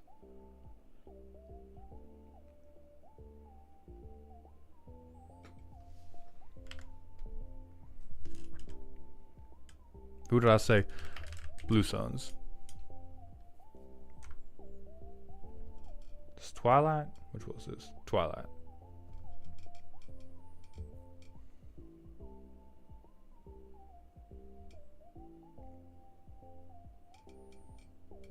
Inspiring Refrain is probably fine. We are not running Thieving Skydiver. We could run Royal Elemental if we wanted another totally bogus landfall payoff, but we should probably run Clever Impersonator instead. But what do I kill for Clever Impersonator? I'm killing Freed from the Real. Actually, no. I'll give you back Freed from the Real. I'm killing that dumbass ward.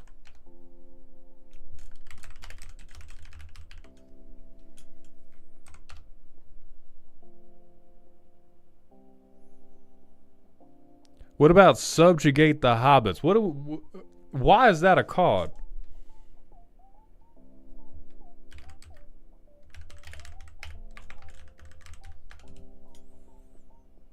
I don't think I put in Blatant Thievery. Ooh, this is a deep meta call. Against the token players, this is the greatest card ever printed. Against everybody else, this is 7 mana. I'd weep and pass the turn quietly. So Jack, you look at this, you make a decision in your heart, in your mind, and you tell me if the people you play with could be exploited. Not a lot of tokens. Do they have a lot of utility creatures?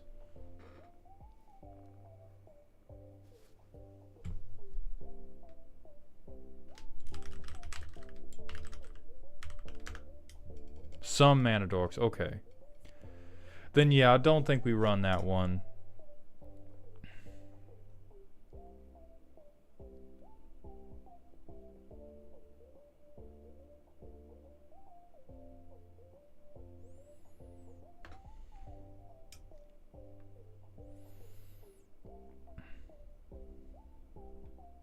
I'm gonna cut Personal Tutor because I can't. I'm starting to like everything we've got in the deck.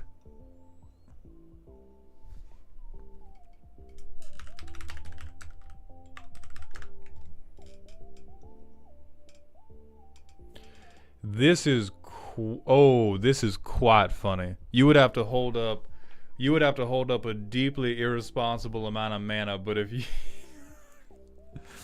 oh my lord, if you ever pulled this one off. That thought does make me happy.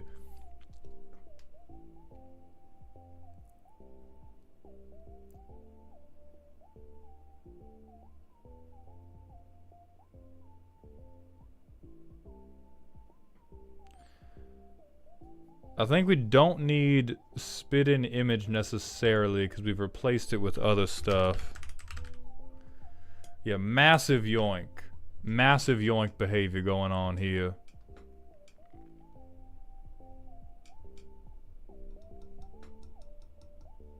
You thought I was holding up Psych Rift, but it is in fact even worse for you specifically. Yeah, that pleases me quite greatly. We're not pulling out Beguiler of Wills.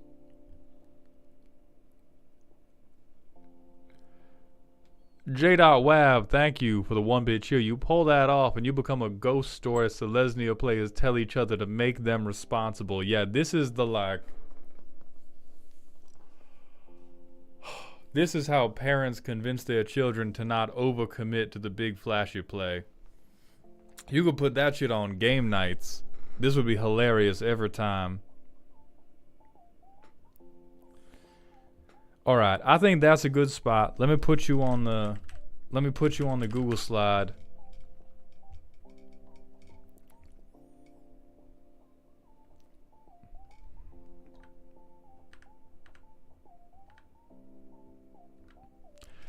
I think right now we're over here. We're down here in the depths of, man, what if I untapped 50,000 times and had nothing to show for it but a bunch of people being mildly displeased with me?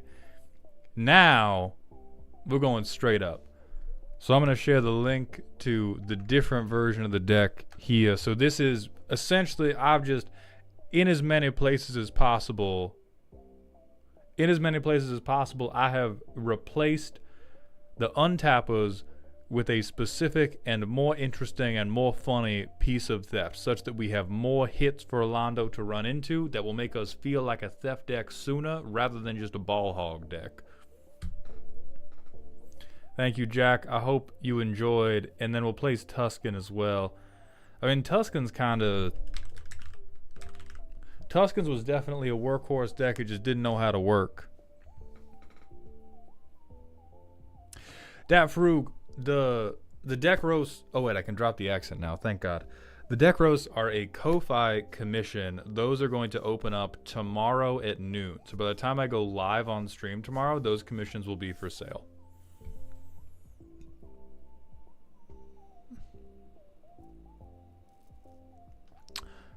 For now, we are going to raid out for the day, and then I will be back tomorrow doing more deck roasting with the commissions for June being open. No, I do. I just don't feel like I do the accent that well. So let's see who's live for us to raid. Nobody I know. So if anybody has a suggestion for who we or nobody I follow on Twitch. If anybody has a suggestion for who we should raid, hit me with it.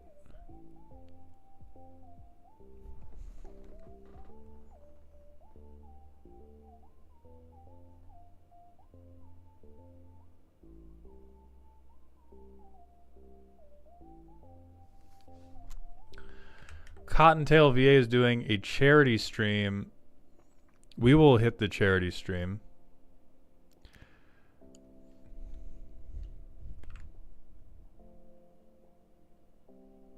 Oh, they have 5,000 viewers already.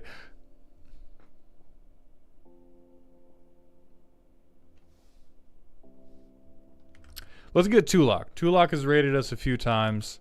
That's very kind of them. They're in Night Rain, so they definitely need the love. Hit them with the indestructible Justin rant, please. This can be pulled up by typing !Voltron into Twitch chat. We're going to raid Tulok. Please be kind. I will see you all tomorrow. Thank you for coming. Thank you for the support. I appreciate every last one of you. And please remember to stay toxic. YouTube, I will be back tomorrow for more decks.